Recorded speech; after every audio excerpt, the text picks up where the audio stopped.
Hello, hello, hello, hello, hello, ladies and gentlemen. It is your boy HMK once again, and I'd like to welcome you back to the fifth dimension.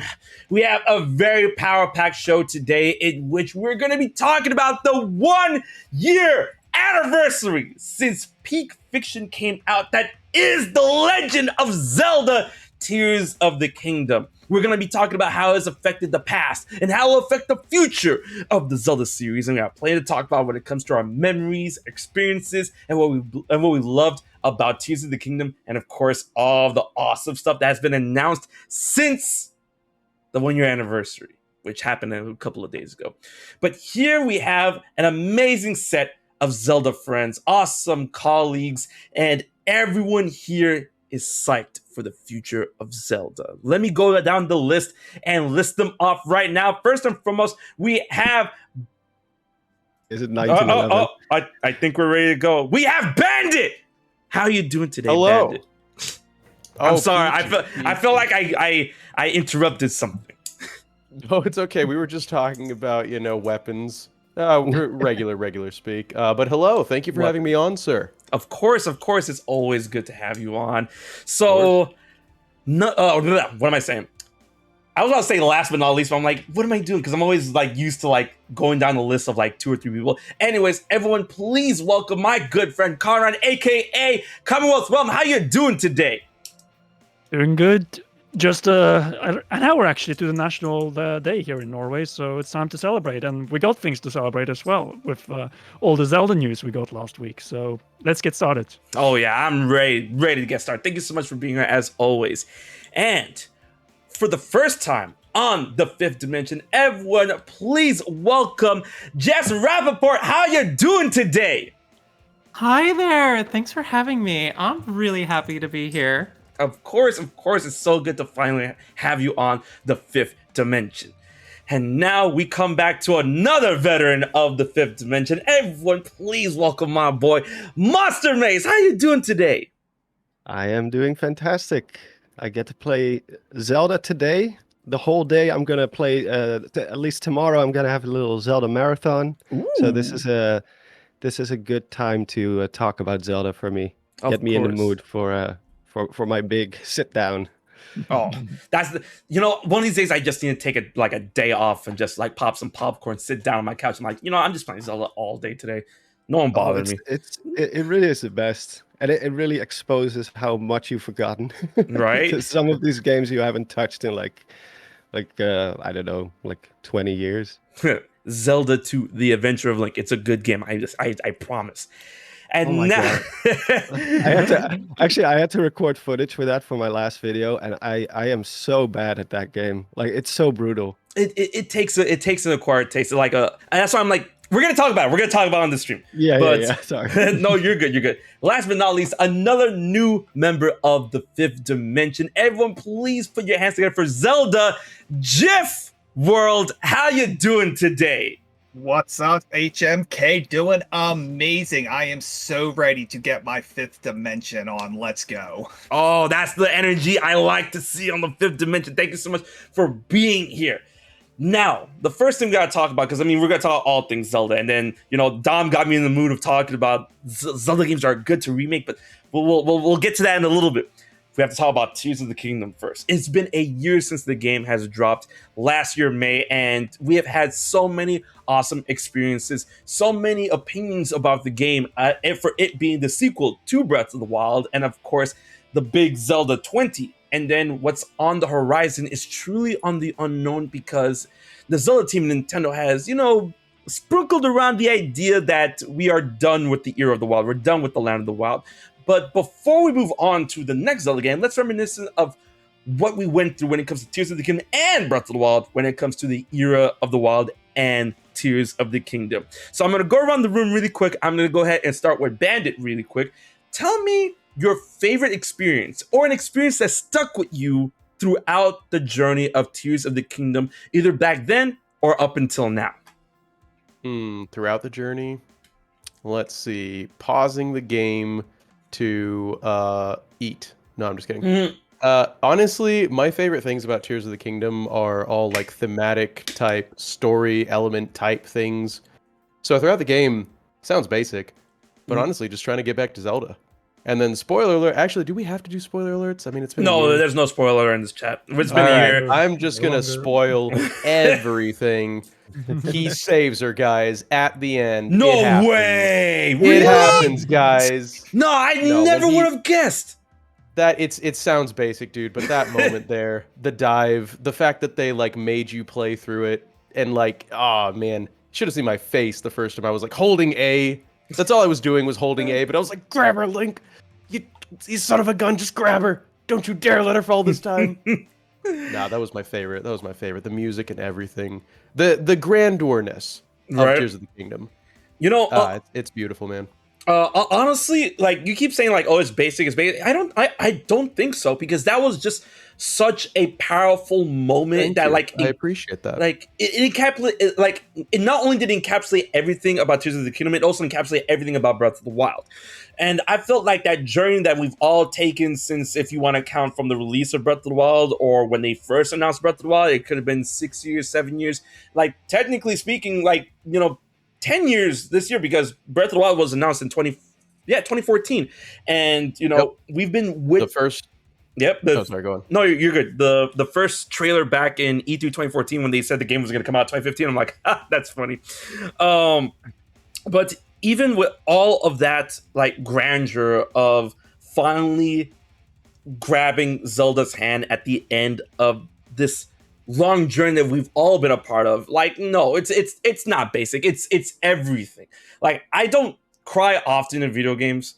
That might be a lie, but I don't care. But I cried during that. Like, It's all significant. like, it was such a powerful moment. No, I appreciate that validation. I'm definitely a fan of the Zelda series for that above all else, I mean, before being a content creator, I'm a fan, and then if it's like if it's narrowed down to one or maybe two reasons, it's because of story elements just like that. Right? Yes, I admired the parallel between obviously that first image that everybody already knew going into the game, the outstretched arm trying to catch her. That parallel where he finally did. I mean, that's that. I've said a lot of things about Tears of the Kingdom, but I will never, ever come for that scene. That scene was gorgeous. That scene was amazing. Now, with that aspect, I have something to say about that. But before I do, I'm going to throw the ball over to Zelda GIF World, because they've got something to say. So let's hear it. So when thinking of what he was just saying there, where at the beginning you lose Zelda and then you get her at the end, that they're kind of going on parallel journeys to get to that spot. You're obviously playing Link and going through everything, but Zelda is on her own adventure, on her own journey. She freaking goes back in time. Thank you. Like, I feel like a lot of people don't talk about that. I'm like, ugh. Go ahead. I'm sorry. So she's going back in time. Sonia's dying. We're getting the whole backstory of Ganondorf coming in. So she's going on just as amazing, crazy adventure that you are, and then turns into a dragon. Hello. So you Wait, have what? all. Just kidding. Just kidding. Oh, sorry, spoiler. So you have all of that, and then it makes that even more special, more magical when he does catch her at the end, knowing they both went through so much separately to come back together when they actually finally their hands come together, which they couldn't when she fell. And to know that they're together, they land on the ground, they have like a picnic or whatever they do there. It was a picnic, Definitely butter a jelly picnic. sandwiches, and it was His just shirt was off. That's, obviously It a was. picnic. yes, and just that all together, it was magical. It was magical. And I loved it.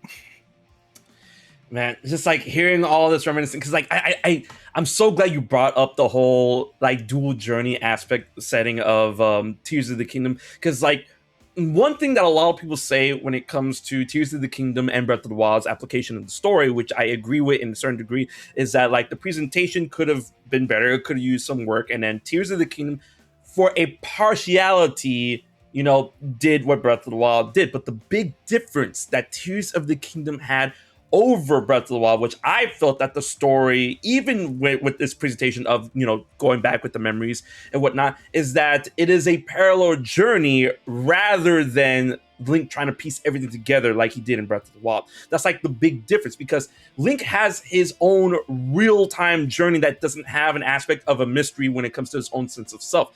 He's actively trying to see what is wrong with Hyrule, at the same time looking for Zelda. Right? Breath of the Wild was all about the mystery. Breath of the Wild is like, okay, what happened to Hyrule? What happened to you? And these memories are piecing the story together. And then the story that you go on as Link in Breath of the Wild is very reliant on that and the mystery itself, while also trying to find a way to stop Clown Ganon.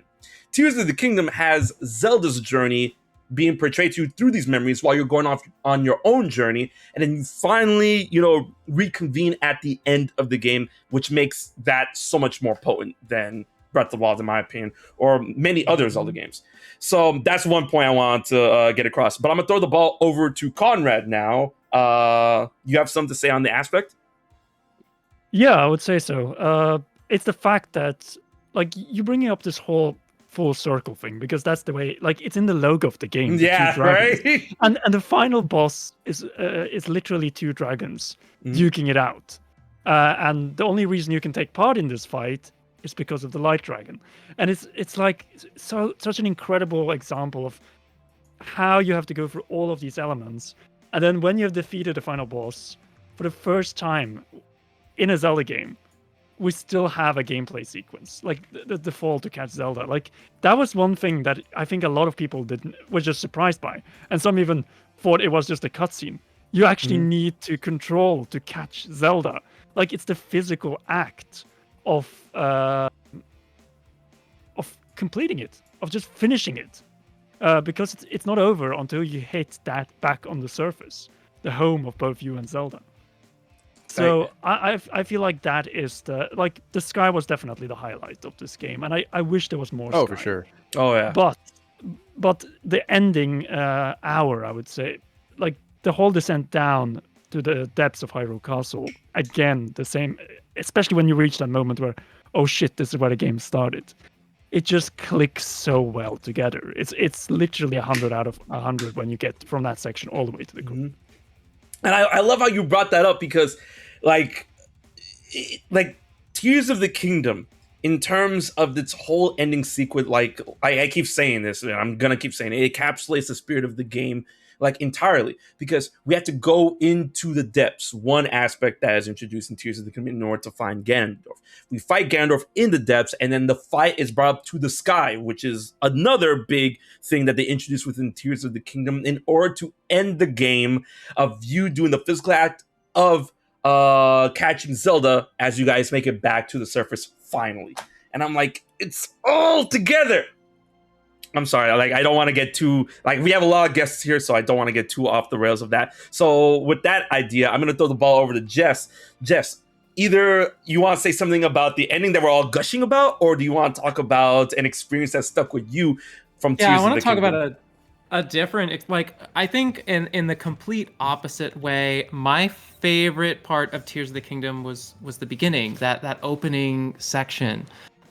Which just, from the very moment you drop into the game, it puts all of its cards on the table and just unleashes this fantastically well designed intro sequence that goes I think something that a lot of people used to complain about Zelda was the prolonged tutorial intros, a common criticism of Twilight Princess, that it has this 2-hour intro. And in Tears of the Kingdom, they figured out how to make a 3-hour introduction tutorial, in my view, the absolute best part of the game, full of mystery, but also basically perfectly designed to kind of introduce you to all the core mechanics. It's linear, but it's also, you're able to sequence break it however you want, and it ends up encapsulating every single part of the game just in this one area. And I think like what's crazy is you kind of come out of this area, and then the like entire rest of the game feels very similar to just that first area.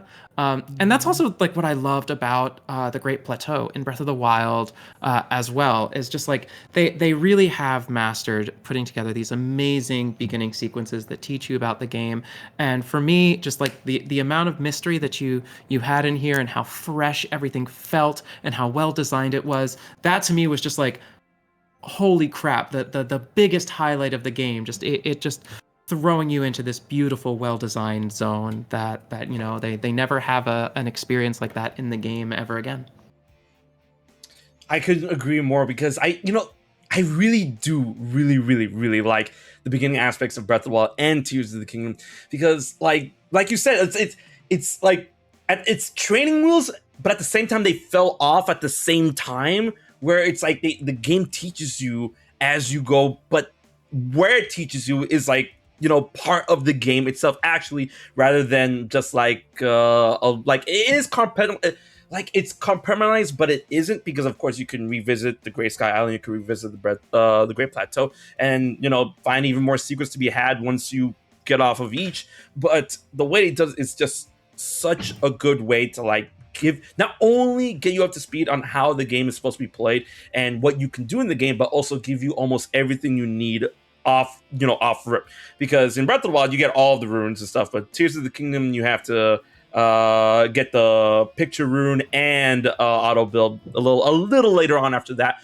But even then, once you're truly unleashed off those specific islands or plateau, like the plateau and the island, you are good to go. And that's one thing I really adore about both Breath of the Wild and Tears of the Kingdom. And it's not something I would prefer over what they did in past Zelda games, where of course, you know, as the journey goes on, you get stronger, you get more items, you get more stuff. I just really like the approach of like giving you almost everything you need in order to figure out this gigantic, mysterious world. And that's something that's going to stick with me for a very long time. And we'll see if Nintendo ever tackles something like that again in a future Zelda game. HMK, Now- I'm just gonna ask bring up one thing, because Alright, I think good. this is very important to the theme of the entire game, beginning and end. We see this with the story. Like Tears of the Kingdom is both the beginning of the Kingdom of Hyrule and its end. It just jumps over all of the stuff that happened in between in Breath of the Wild.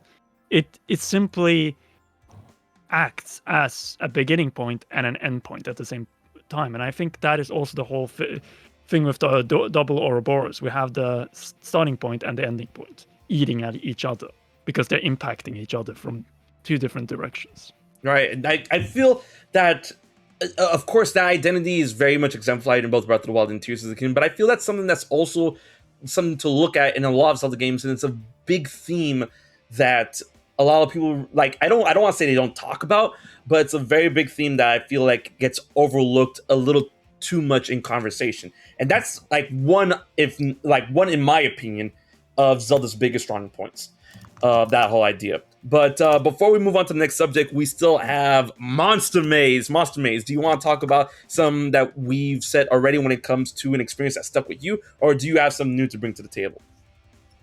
No, I kind of agree with Jess. Like the intro was very, very strong, and it was also a very unique way of opening a Zelda game.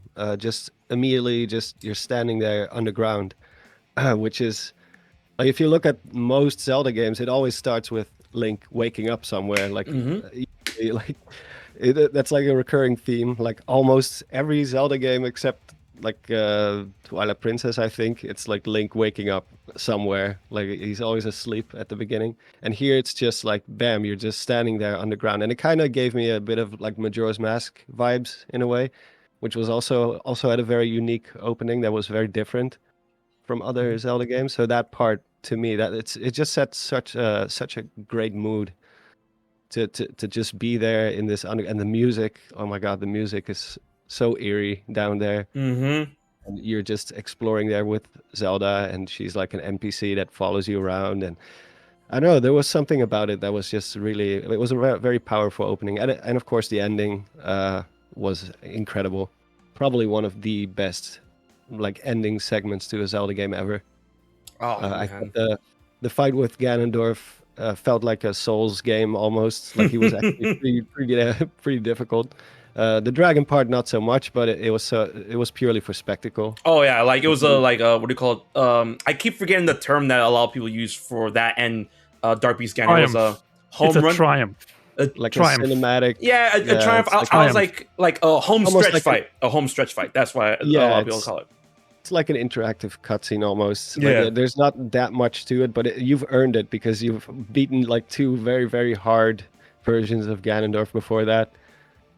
And it's just an amazing fight. So that and entering the depths for the first time was incredible as well. Just the fact that you can dive from one of the Sky Islands all the way down through one of the chasms and then into the depths, and it's just like, how does this even run on the Switch? How is it this seamless? How did they manage to do this on such a tiny machine? It really is wild. Breath of the Wild. Breath of the Wild. Damn it. As soon as I said enough. it, I was like, I like as soon as it like that has been so hardwired into my head. yeah. So they had like that like horn type of instrument that you hear playing as soon as you enter the depths, and then it's like complete darkness. You can't see anything. You're like, what the heck is going on? And I don't know. That was also a very, very good moment. Like, there's so many good moments that I can think of where I was just really, really, really excited. But if I'm gonna list all of them here, Oh, okay. Because I was like, oh, are we going to a list? All right, but yeah, thank you so much for sharing. And to cap off on that specific aspect, I feel like an experience that really left an impression with me when it came to Tears of the Kingdom. Like, y'all have been saying it, but like that ending is really, really good. That whole sequence of finally making our way down to the depths, confronting Ganondorf, that whole fight, the Ganondorf, Demon King Ganondorf, the Demon Dragon. I understand that a lot of people are like, oh, the Demon Dragon was easy. I'm like, oh, that's kind of the point, right? But I will absolutely say that the Demon Dragon was infinitely better than what we got with Dark Beast Ganon. And even when you look at both fights as, okay, this is it's a final stretch fight. And I'm like, okay, yeah, cool. But I mean, I would have liked to have used, my sword on Dark Beast Ganon. It was like, okay, the bow of light arrows. It's happened before in Zelda. You can kill Ganon with the light arrows, not the Master Sword. It's fine. But then we get to the Demon Dragon, where it was, in my opinion, way more interactive than Dark Beast Ganon, and actually actively attacking the dragon and then using the Master Sword in order to do the final strike with the giant blood moon in the background. And the music was so good. Yeah, it was easy, but it was so cool. And then him actively becoming a nuclear explosion. I was like, I honestly thought when the Demon Dragon was going to be destroyed, he was going to fade or crumble or something like that. But then when he straight up exploded, I'm like, whoa, that's so cool. And that final shot of Link putting the sword away after his job was done, I'm like, cinema. All right, so on to the next. I was gonna say real quick. Go for it. Just real quick. I do very much so appreciate the Master Sword being necessary. Yes. Very much so. Man, I still want to try. I'm not gonna, because that'll be too long of a run. I want to see, because I know there's a cutscene, and I don't think I've ever saw it on YouTube, because if you don't get the Master Sword throughout the entire game, and then you finally get towards the end with the Demon Dragon, obviously you pull the sword off of the Light Dragon's head when she saves you. And I don't think I've seen that cutscene, and I want to see what that looks like. And it's like, oh, the Master Sword. Da, da, da, da. I think it's the same cutscene, because it kind of has that ethereal background and stuff like that. So that all happens right before the Demon Dragon fight? Yeah, it's anime rules, That's it's so backstory. weird. It's just just kind of pauses. Yeah, exactly. Pauses. Bro, you can't put a stop on this. Yo, Ganondorf's about to eat everything. Okay, that's all right. I learned something new today. That's funny.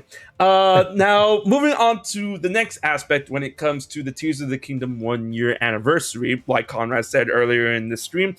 we had a bunch of announcements when it comes to perspective lore, amazing items, amazing merchandise, and all that stuff. And it's time to talk about that now. And of course, we are going to talk about the biggest elephant in the room when it comes to all those items. But I want to leave Masterworks for last. So, with that being said, I'm going to throw the ball over to Jess really quick. And I'm actually going to step outside of my room because I hear something and I want to make sure everything's okay in my house. But, Jess, other than Masterworks, what is the one thing you're excited for when it comes to all the other announcements for Tears of the Kingdom's 1 year anniversary? And I have a good idea what it is, but give me one second, I'll be right back. HMK already knows. HMK already knows. Guys, the Proplica Master Sword replica. Oh my god, this thing is gorgeous. Now, I have spent a fair amount of my lifetime dedicated to creating really accurate Master Sword replicas, and I've worked with folks like Heroic Replicas to create like the most accurate Master Sword and Hylian Shield replicas. We're talking about the Proplica, aren't we? We're talking, yeah. We might be talking about the Proplica. We might be doing that a little bit, guys. This thing hits every mark. Every mark. I have gone through the 3D models for the Master Sword, like back to front. And when I measured all the Zelda universe leaders, we were on a call actually talking about the Proplica Master Sword, and I was like, it's probably like 3/4 scale. I'm gonna be like really disappointed. And they said it was 3.5 feet long, and I'm like, wait, that's actually just about. That's the and then scale. I went and I measured it. That's it. This thing is 1-to-1, guys. This is it. This is it. An impressively sized blade. Before you guys continue, is anyone here in the call familiar with Proplica? Like at all? Not really. This was actually my introduction to Proplica. I had not heard of Proplica before this announcement. I've got a story for you. So, Proplica, if you guys figured out at this point, it comes from the term prop and replica. It is a manufacturer that is run by Bandai Namco, and they specialize in making prop 1-to-1 scale replicas that also function as toys, because their philosophy is like, we want you to put on display and be able to play with it, right? Because for those that don't know, I'm also a gigantic Kingdom Hearts nerd, and a couple of years ago they made the Proplica Keyblade, and I bought that shit like frame one, and this thing has sounds, it's able to cast fire, magic, cure water, all that stuff, and it actually has a function when you turn the lights down. It has a a camera that shoots out the light of a keyhole on a wall. And I'm like, that's so cool, right? And like That's so cool. I have it like lined up. You can't see because the green screen's there, but I have it on my wall. Can we see it? I'll bring it up. I'll get it up. But when I saw that Master Sword was getting a Proplica, I'm like, you guys don't understand.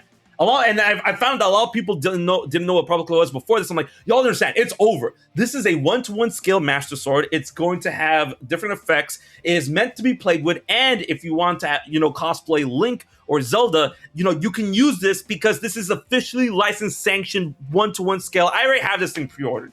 Like, what I love is they even made it like it's so accurate. Even the blade is the right thickness. Yep. Mm-hmm. I'm sorry, I'm just gushing. But Like a fun fact, actually. So here's a fun fact about the design. When they released Breath of the Wild, and the key art for Breath of the Wild shows a Master Sword with kind of this scoop in the hilt, like kind of in the center of the hilt. It has that kind of triangular conical section. Now, in the artwork for Breath of the Wild, it shows this scoop, but you'll notice in the Proplica Master Sword, and even in the in-game model, they don't actually use that scoop. It still uses the design from Skyward Sword. So this Proplica is actually based on the Master Sword from Skyward Sword, and not Breath of the Wild or Tears of the Kingdom, which I guess doesn't really exist. They're never going to make a Master Sword with the scoopy hilt. That's what I call it, the scoopy hilt. No, I think that's a scientific term, the scoopy hilt. Yeah, the scoopy hilt. Ooh, look at that. Oh boy. Ooh, look at that. Oh, that looks so cool. So for those that are seeing my camera, this is the 1-to-1 scale officially licensed. Okay, so all right, there. The 1-to-1 scale officially licensed Keyblade made by Proplica. That's actually sick. This is the manufacturer, you guys, that is making the Master Sword. That The- thing's huge. Yep. What is and that? What is that made of? It's 1-to-1. It's 1-to-1. This is made. I keep forgetting ABS. It's made from ABS, which is a type of like really really powerful plastic. Some cars are actually made out of this stuff. Oh, I was So gonna say, polymer like, based, I right? can Yeah. pretend I know ABS what ABS is the hard kind of plastic. Yeah. Because I saw a lot of Very people cool. complaining on the idea. It's like, oh, the Master Sword, it's not made of metal. It's not an actual blade. I'm like, no, because it's a prop. It's a prop. Right, so this yeah, is let's it. just ship Well, an if you actual Actually, make that blade. HMK, thing you from can metal. answer this for me. Mhm. Is the plastic painted? Is that how it's got its color, or is it actually colored plastic? It's colored. Like, okay, so what's the difference? Like, what's the difference? 'Cause- Painted would mean like if you scratched it, would the plastic be like white underneath? Oh no, no, no, Is no, it no, no, painted? no, no, Or no. is this Scratch it, like scratch it? No, Just this kidding. no. It actually has. Yeah, it has it's a the bit. plastic. Yeah, it has a bit of a nick over here, but it's on the inside. It's still gold. Like, it's okay, still so gold. it's that plastic all the way through. Mhm, That's yes, killer. yes, yes. That's like huge quality. No, these are very good quality, and like they make a bunch of different items when it comes to video games and anime and stuff. Like they have things from what do you call it, Sailor Moon, Overlord, Demon Slayer. What was that other? Psycho-Pass. They made the Dominator from Psycho-Pass. They're just like, you guys don't understand. We're gonna be blessed. This Master Yeah. Sword is gonna be It's- it. Now I gotta go put it's this the- back and the- nicely. The reason I ask about the paint is because, like, you know, Wait, a wait. lot of replica companies, a lot of times, you know, they're just gonna paint on top of these replicas. I mean, Wait, even for those that need even to our hear- Master Sword is painted. That's so cool. And there, see, it's casting magic. Yo, the Master Sword better come with Wait. Fee's voice or Fi's voice or whatever, or like You're the so little cool. chime. That would be amazing. I'm casting the keyhole. But yeah, it's a lot more Wait, let's see- expensive let's to see if it'll- actually get let's see the if it'll right hit the kind camera. of plastic and make it out of the right kind of plastic for every wait, part. Wait. I feel very threatened right now. Am I Well, getting a ABS keyhole is, cast onto me right now? I think we're all getting keyholed. I'm getting keyholed. Ayo. It's just live. It's okay. Oh, it looks like ABS is the stuff that Lego is made off of. So it's, I was gonna say, Yeah, I thought There it is. Ash The was camera's in the there. kitchen. ABS is a good Yeah, the plastic. keyhole. I can. it's like a Y'all polymer. can't see it, but I can see it. Hold on. Can you guys see it? From... Wait. Watch, ABS it's is what gonna, Y'all like, can't ruin see it. his It's the green lens. screen is blocking it. But the keyhole. All right, let me put this back. Some older keyboards that people really like have like hard keycaps that are made of ABS, and those keys, they don't become like shiny over time because ABS is a lot harder than other plastics that are used in consumer products. Yeah, Point is, it's impact really high resistant. quality. Yeah. So Jess, I have a question. Yeah. So how many? What was my question? Oh yeah, how many like Master Swords do you have? Let's see. Let me count. 1, 2, 3. At least 4 full-scale ones. They're like in the room with you right now. Yeah. Man, if we were on camera, I'd be like, And they're all like, and we're talking like metal and or like at least full-size solid resin with steel core. That one is cool. so I have two myself, and I'm pretty sure they're both Bupkis. One of them's like a skinny dude, it's just like really thin. I don't know what's going on with it. But I do have another Master Sword that actually looks very similar to this one, and it is an actual blade, and I am not sure where I got it from. But I don't know. I feel like I'm probably going to do a lot of damage to my wallet with knowing that these companies are out there now. Well, like $200 is so much cheaper than like, you know, you get a real, you know, the real Master Swords that like Heroic Replicas and I designed, those are like, you know, like I think like 1,300 or something. They're pretty, Oh my they're God. expensive. So like $200 for a 1-to-1 totally accurate Master Sword, even if it's made of plastic, like, oh my God, what an actual incredible deal for something that is that accurate and that nice looking. Like, you know, previously you would have to pay a ton of money to get something that nice. So I will say this though, because if any of y'all are actually, you know, looking at the sword to get them before they go, because they will go. that keyblade that I Yeah, just they're showed almost y'all. too cheap. Yeah, the keyblade I just showed you, that was sold for $200. Right now, it's going for like $1,000 because they don't make them anymore. Oh damn. Yeah, I'd seen it for like $800 is the cheapest. Yeah, I think Yeah. that's like the real Mhm. value of it is like $800 to $1,000. Like Mhm. it's it's really nice. It's too nice. But fortunately, like HMK is treating all of his guests to a blade, right? Like, HMK. You are too nice. If I was made of money, but I'm not. So, right. But man, next time. When they You when get they a put out Keyblade. version 2, when they put out version 2. we're But gonna tell you, Oprah.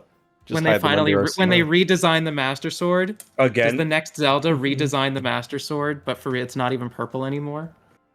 it's gonna be. Well, it's kind of bluish in I feel like in Breath of the Wild and Tears. It's like a It bluish like- bro. It's like almost indigo. But I feel It's like blurple. yeah. It's blurple, yeah. Imagine the next Zelda game goes back to the Link to the Past design with the gold hilt and the I was the just red about to pommel. ask because I couldn't remember what the colors If were. they in, remade A Link Past. to the Past today, Link's Awakening style, would they keep the design of the old Master Sword? Oh, they better. I don't think like they iconic. would. I think they're just gonna Oh, put it. come on. I They're think gonna they put it kind of back try to to. streamline it a little bit.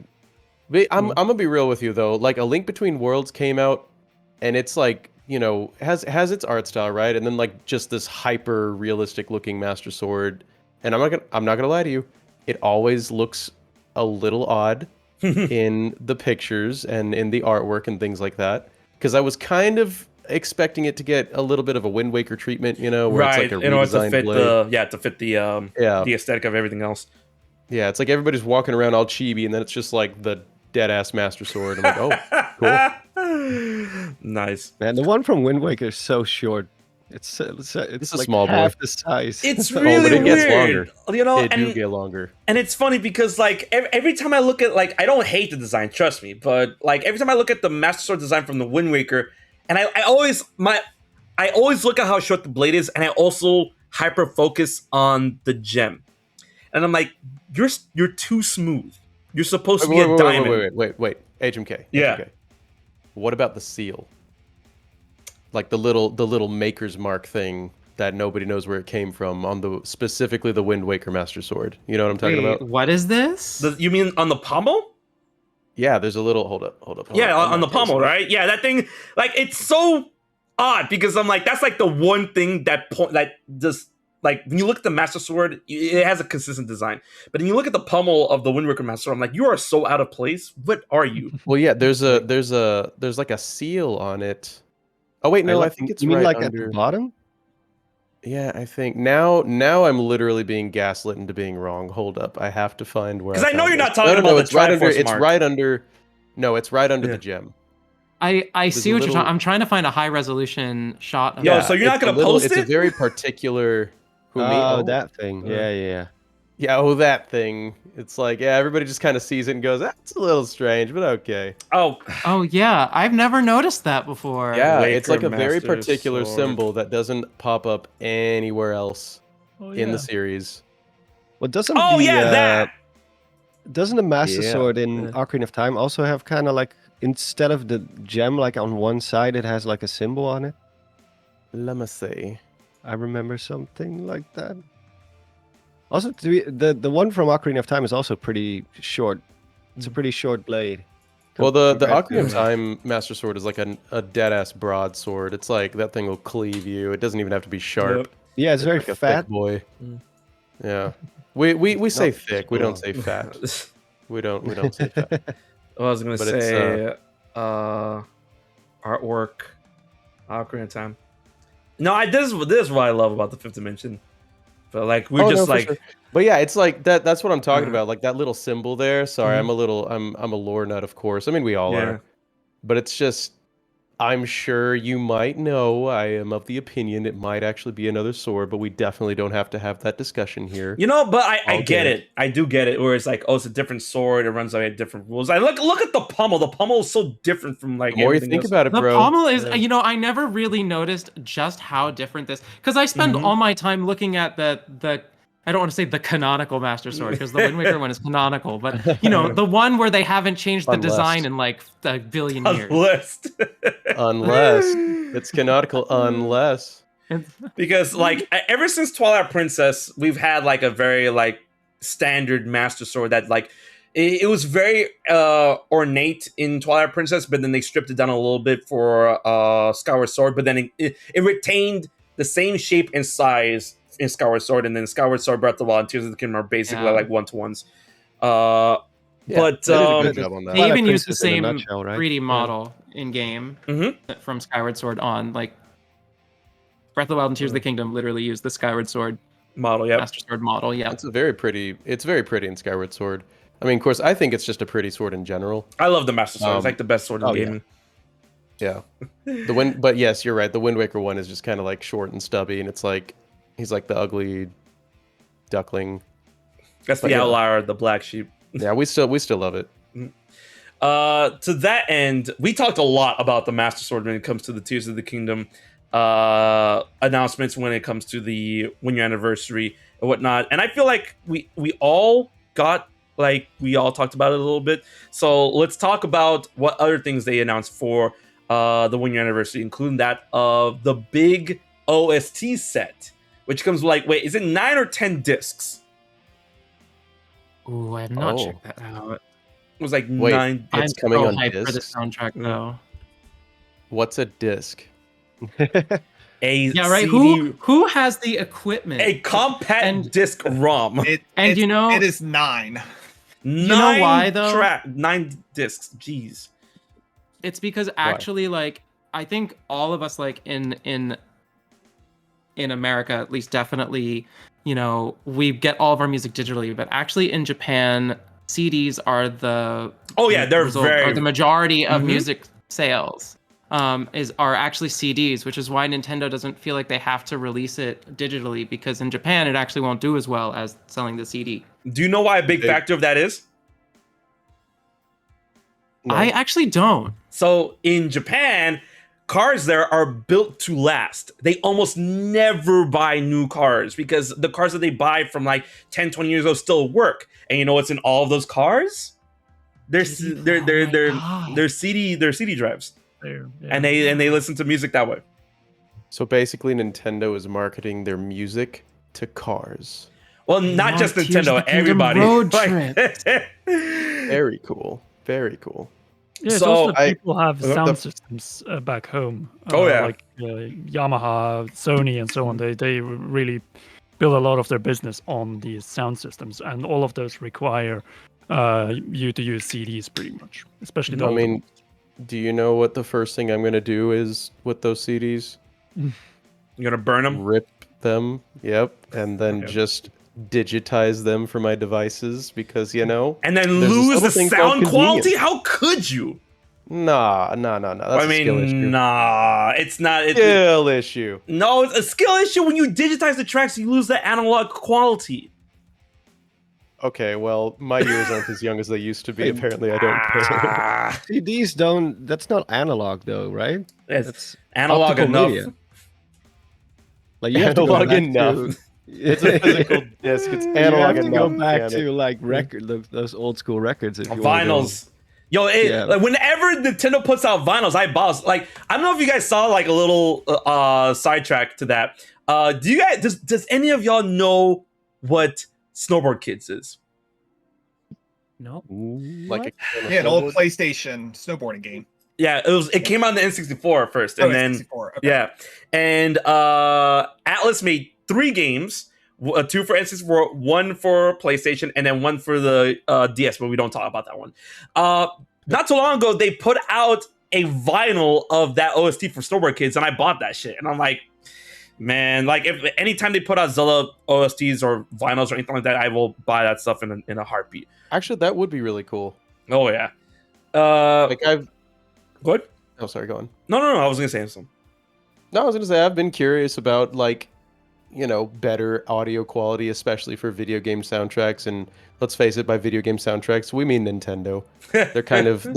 I mean, like I'm not trying to say no other games out there have that kind of music, but I mean, come on, Right. come on. Come Nintendo on. slaps when it comes to OSTs. So yeah, that's dope. Square Enix stuff too. Man, I would kill for a Square Enix game for Yoko Shimomura to compose a Zelda game. But Zelda Jeff World has something to say. So with all the products that are coming out, the products themselves look amazing, and they always have in the past. But one thing you have to look at, we're probably all collectors here, probably all of us, that the boxes and the presentation is always just kicked it up a notch for these Nintendo products. There, when you're looking at the CD set with the Masterworks, with everything they do, damn, they look good on a shelf. And these are going to be, I have a Zelda shelf. Probably everyone here has it as a Zelda shelf. A tiny one. And these are going. I totally have one. Totally. Yes. So, maybe 2 shelves or a room or whatever it is. And the presentation are just beautiful with all of these. So even without even opening them, I want to get them. Oh yeah. That said, I'm going to open them. It's funny because I'm the same way, depending on the item, I'm like, all right, I'm not going to take this out of the box. But then there's some items where I'm like, nah, you're getting out of the box. And people are like, how could you? Like when I opened all my Tears of the Kingdom amiibos and all the Smash amiibos that I've been collecting lately, when I rip them out of the box on stream, they're like, what are you doing? And I'm like, I use amiibos. Like I actually use their function. I'm not out here to keep it in the box. But there are some things I keep in a box. Like I have a bunch of sealed Zelda games and sealed Kingdom Hearts games on my walls. And I'm like, listen, I can play those games on different platforms. That sealed copy is for me. Right? Can I ask you guys a collector question? Okay. Okay, so I've been a fan of games for a while. Hi, my name's Bandit. Hi, and, Bandit. Hi, Bandit. Hello, Bandit. Right. I feel like this is a safe space, and there have been consoles over the years. We all know this, but you kind of move on to another console, right? When a new one comes out, and so I had a bunch of my old ones. I'm talking like PlayStation 2. I'm talking like Wii U and stuff in like my old room at my mom's house. Well, long story short, my sister had to move back in there, and she was like kind of cleaning out, and she was like, "Okay, I'm Please don't say it. donating Don't this say stuff." it. Don't say it. No. Not the D word. Yeah, okay. So I just wanted to know if I was justified in my response, which was to curl up into a ball and like kind of rock myself to sleep in a Bro, puddle of tears. I'm getting mad. I'm about to. I actually stopped her though. I actually stopped her, Oh, so she okay. hadn't done Oh, it yet. tay gosh. Oh my god. Thank God. Dude, I Oh my was God. about to hit the off Give button on the everyone, stream. like, I was about to heart end the attack. stream today. Like, oh. No hate to my sister. No hate to my sister. No, I mean, but, you know, I get it. Like, some people like they don't see but the she value was in like, that. "What yeah. are you gonna do with it?" And I said, "Well, I don't necessarily have a Like, it a doesn't matter. plan, It's but, like, mine. Like, I just want it." But yeah, no. Yeah. So now I just have them here, and I'm like, Nice. I have it. I have it. I don't know what I'm gonna do, but I have them. So anyway, I don't know. Like, what do you do with old consoles? What do you do? So personally, what I've done, and this like I've done it recently with a Switch, where old consoles I've had, I build little shrines around them. I dedicate a shelf to it, Yeah, that's and dope. then I put I shrine it there, put it in the middle, and then I put items around it, either to represent what it meant to me or represent the games that are on that console. And then the Switch I'm talking about was the Gen 0 Switch that Nintendo gave me back in 2017. Unfortunately, the fans blew out, so it doesn't turn on anymore. And I'm like, I'm not gonna throw this away. I'm not gonna put it in storage. So I built a little shrine of it, like up on my top shelf over here. So it's there. So that's what I do. I mean, that makes sense. So it goes to like the status of like a keepsake or an heirloom or something Oh, like yeah. that. It belongs yeah, in a okay. museum. It belongs in a museum. That's my greatest Harrison Ford impression. But yes, thank you guys. Of course. Now, we were talking about the CDs, the collector's design, and not taking them out of their boxes. If I end up getting, because I'm really on the fence of getting the soundtrack for Tears of the Kingdom, not because the soundtrack or whatever. The box is really cool. The little paperweight looks really cool, but I'm not gonna use them. Like if I get them, I'm just gonna put on display, and that's why I'm really up in the air. I might decide to invest in them after I get the Master Sword and after I get Masterworks. So with that being said, I think it's time to talk a little bit about that very special book that's going to be coming out in almost like just shy of like less than 2 months. And God, I hope it gets translated soon. Yes, we are going to be talking about Tears of the Kingdom Masterworks, which is the perfect time to bring it up because we are now at the hour mark for not for Tears of the Kingdom, but for the fifth dimension, which is the halfway point. Ladies and gentlemen, Masterworks, Tears of the Kingdom Masterworks. We're getting it. It's gonna be over 400 pages long. It's gonna be good. It's gonna be great. If Breath of the Wild Masterworks gave us anything, any type of inclination on what this book can mean for us, it's going to be game changing, literally. All right. Yep. So with that being said, I know you've been waiting, Conrad. I'm throwing the ball over to you. Let's hear it. Masterworks. Let's talk. Well, it's the game that pretty much will tell us one. What the game doesn't tell, and number two, pretty much everything that the Zelda team cut out and which they're willing to share with us. That's the best way of putting it. It's gonna be where much of the story that wasn't told in Breath of the Wild, in Tears of the Kingdom, will finally be, hopefully, unleashed. And yes, as a timeline enthusiast, I would love an official Zelda timeline update. I think it's time. No.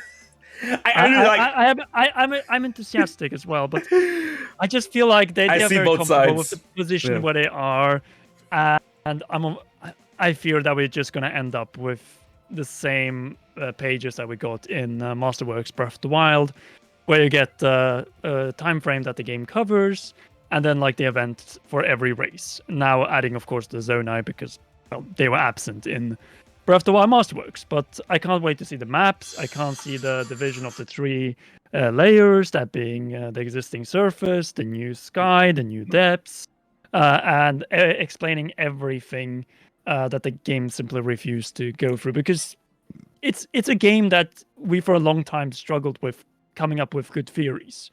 And it's just because so much was recycled, and some good stuff was just removed from Breath of the Wild and deconfirmed. So hopefully this is going to bring up some new stuff that we can build on and give us the proper conclusion that Tears of the Kingdom deserves.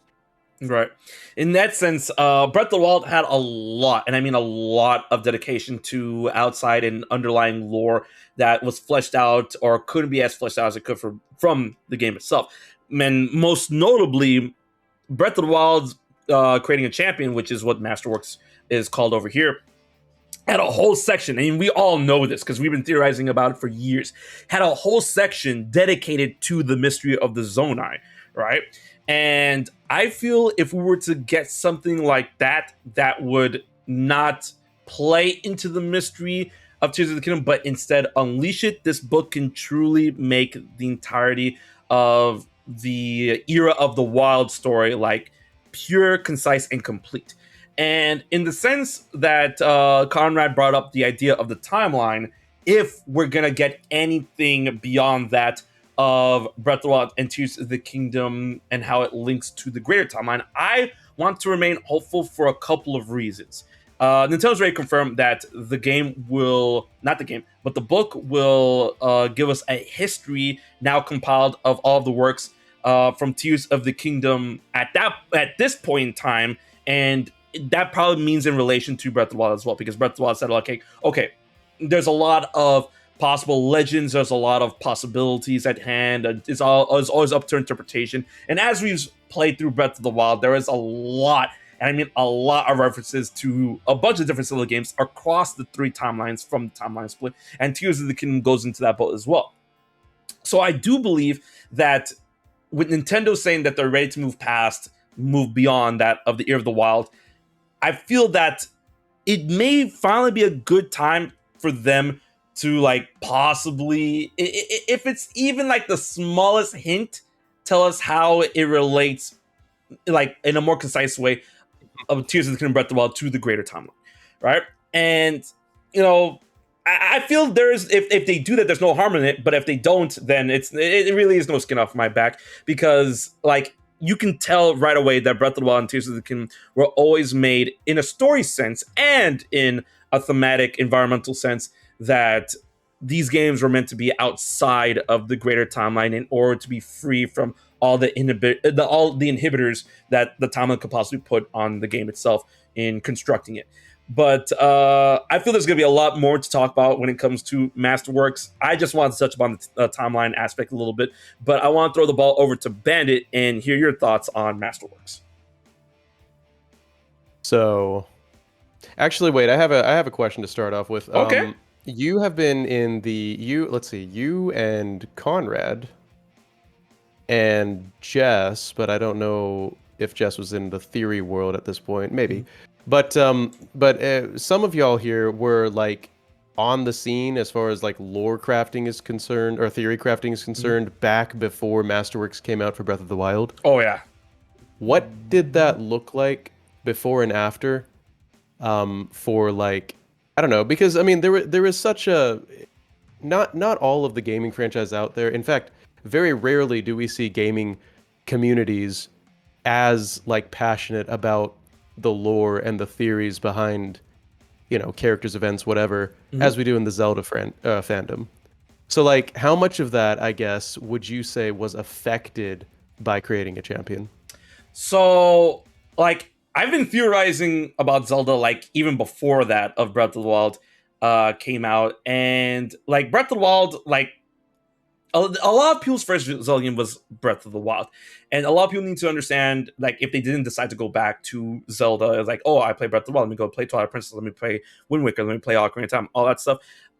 There was a very big mystery factor, which we all know when it comes to the release of Breath of the Wild, because this was like the next console game that came out after Skyward Sword, and Skyward Sword was still going in line with the idea of the timeline that this is the game that starts it all. And then they put out Hyrule Historia, Arts and Artifacts, Encyclopedia, all that good jazz.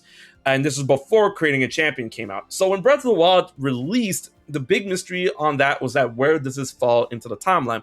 And yeah, then like, how does it fit? Yeah, Eiji Aonuma and Shigeru Miyamoto was on record saying multiple things about that aspect, in saying that, two things, and this is some news, and Conrad knows this. These were the two biggest things that we were holding on to when going into Breath of the Wild and going into Creating Champion. That one, Breath of the Wild takes place after Ocarina of Time, and then that I'm like, okay, cool. But then the second point kind of like, you know, makes the first point a little bit moot, because like it integrates it into itself in saying that, Breath of the Wild takes place at the end of the timeline. And then there's other interviews where they reiterate saying, it takes place at wherever timeline it's in, or it takes place at the end of the timeline. And then there was a bunch of supplemental material that came out on websites, that came out in Creating a Champion, and that came out in newly revised timelines and whatnot, that there's the Zelda timeline, the split, and then the end of each split, in which at the end of the adult timeline, it's Spirit Tracks. At the end of Child timeline, it's Four Swords Adventures. At the end of the Downfall timeline, it's Zelda 2. And then after all that, like, Breath of the Wild just sits at the bottom of that, or at the top of that, where however you're looking at the timeline. And when Creating a Champion came out, it was talking about the whole idea of the era of myth, and that, this is where Ganon came into power, big ass blank point, and then we come into Calamity Ganon, the first Calamity Ganon strike 10,000 years ago, and then it talks about all the Sheikah tech and all that stuff. So when Creating a Champion came out, when we were talking about the whole idea of like the timelines and the theories of where Breath of the Wild could sit, it was very evident that that book establishes that whatever came before that is more than likely considered myth by the time of Breath of the Wild. That's why the legend theory got born from that, in which a lot of people take the legend theory and have converted it into the Dragon Break theory, that have converted it into the reset theory, in which, it takes place so far into the future that all existence of Hyrule from back then is speculated to even have existed, has speculated to have recombined and then create a timeline so far into the future that each of the timelines from the split are irrelevant. So like, it was a really, really, really, really big shakeup after they decided to like put out Hyrule Historia. So like, it was kind of a double-edged sword. I'm speaking on my behalf. I mean, Conrad could tell you his story, but it was a big double-edged sword for me in terms of like, okay, this is a cool way to shake things up. But then a lot of people say, the investments that I've done into like theorizing where these games or this game could sit in the timeline right after they decided to put out the timeline twice with Historia and Encyclopedia. It was the most reductive way of saying it from my perspective. It was just a very interesting time to be a Zelda fan. in terms of like Breath of the Wild shaking up the series in Everything. way more ways than one. So Yeah, literally everything. yeah. I mean, lore, gameplay, everything, expectations. I Oh, mean, yeah. you guys probably are familiar with some of, my takes on Tears of the Kingdom. Mhm. I do love the game. I do find it a bit difficult, like you were saying, to connect it to.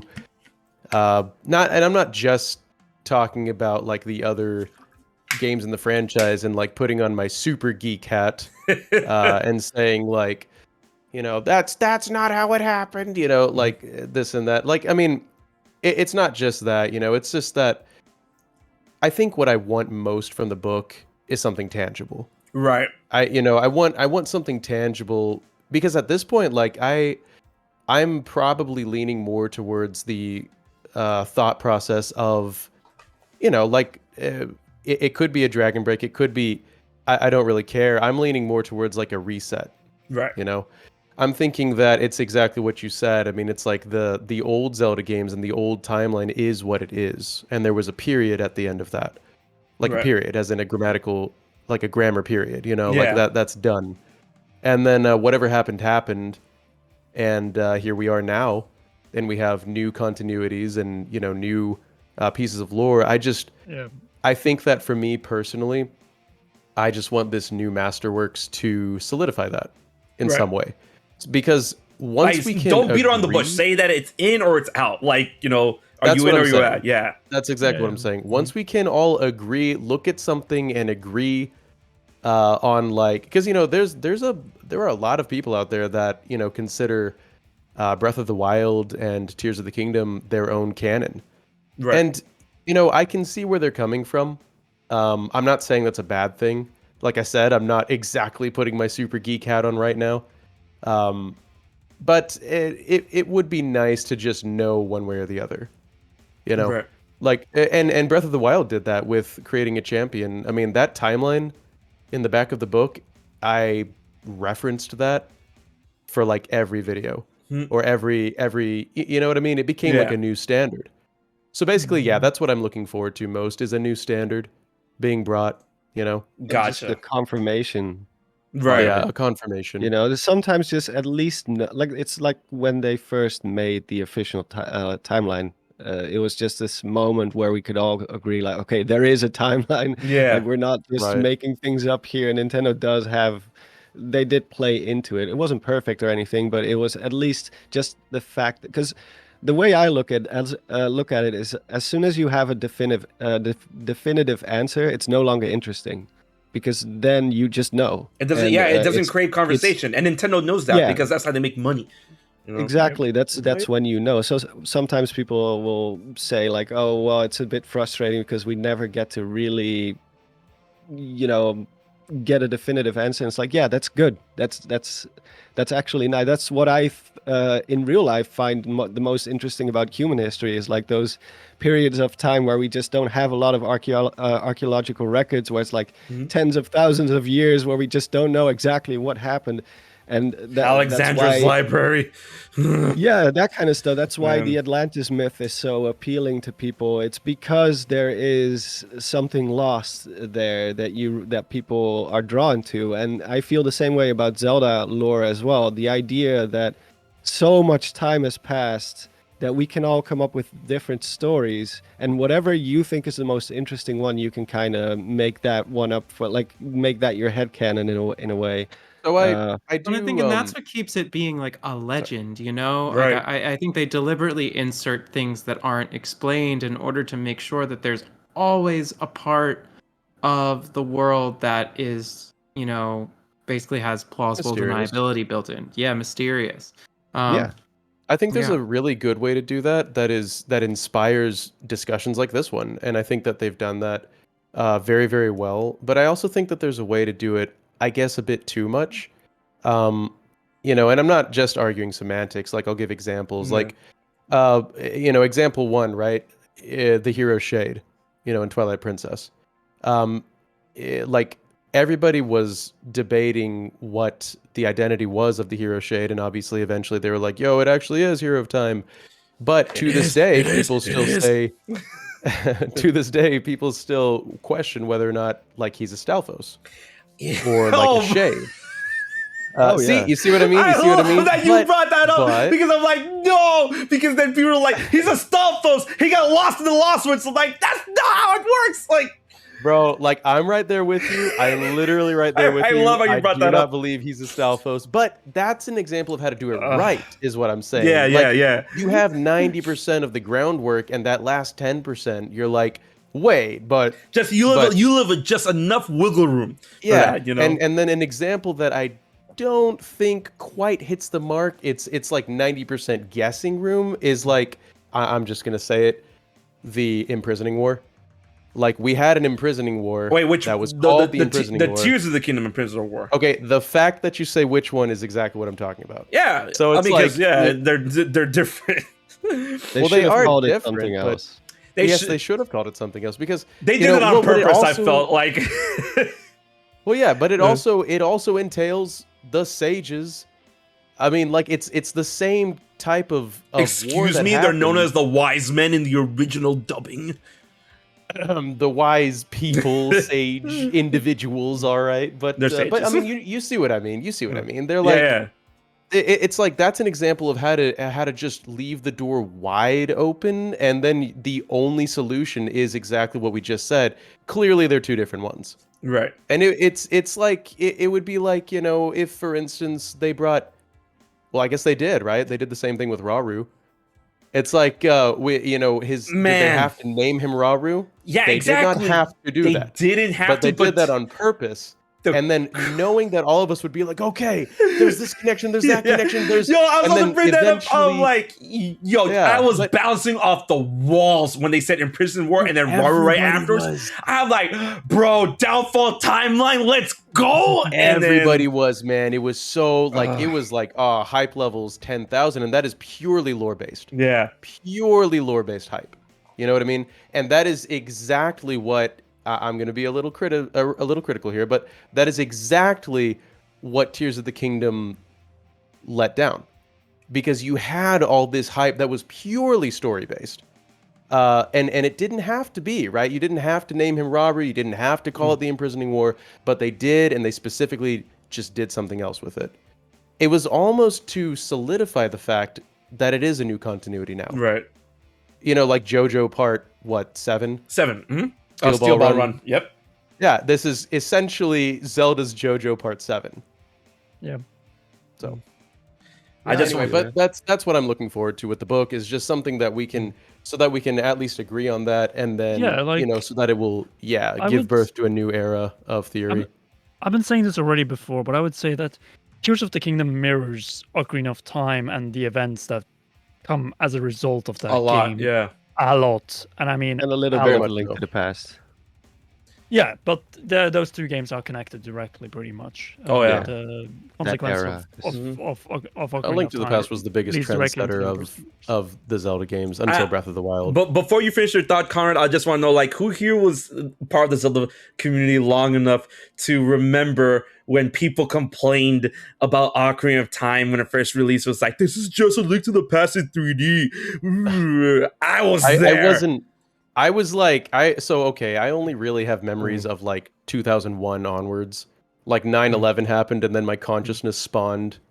But like, so I don't remember that when it happened, but I have been in conversations where, you know, well, I mean, obviously like sequelitis. Yeah. You know, like who hasn't seen Good Ego old Raptor's video Ego on that? Raptor. I love Ego Raptor, but man, Good old Ego Raptor. that Ocarina of Time video. Now we have beef. That We have have beef. I love beef. him, but we have beef. It's season beef, but we have beef. Like that. Season beef. that It's funny. that Go ahead. I actually thought the video was really good until I actually saw him play Ocarina of Time on his Let's Play Yeah, channel. yeah, and yeah. That's when I was like, okay, I get Okay. why you hate the game, because you are the worst. at Before we Ocarina. continue, before we Real continue, we have to go back to Conrad. Like before any of y'all get an idea, I love Ego Raptor. He's actually one of my inspirations. I've met him multiple times. He's a genuinely very, very nice person. Oh, It's yeah, just that he he's has nice. some takes. That's all. Conrad, I'm sorry. Go ahead.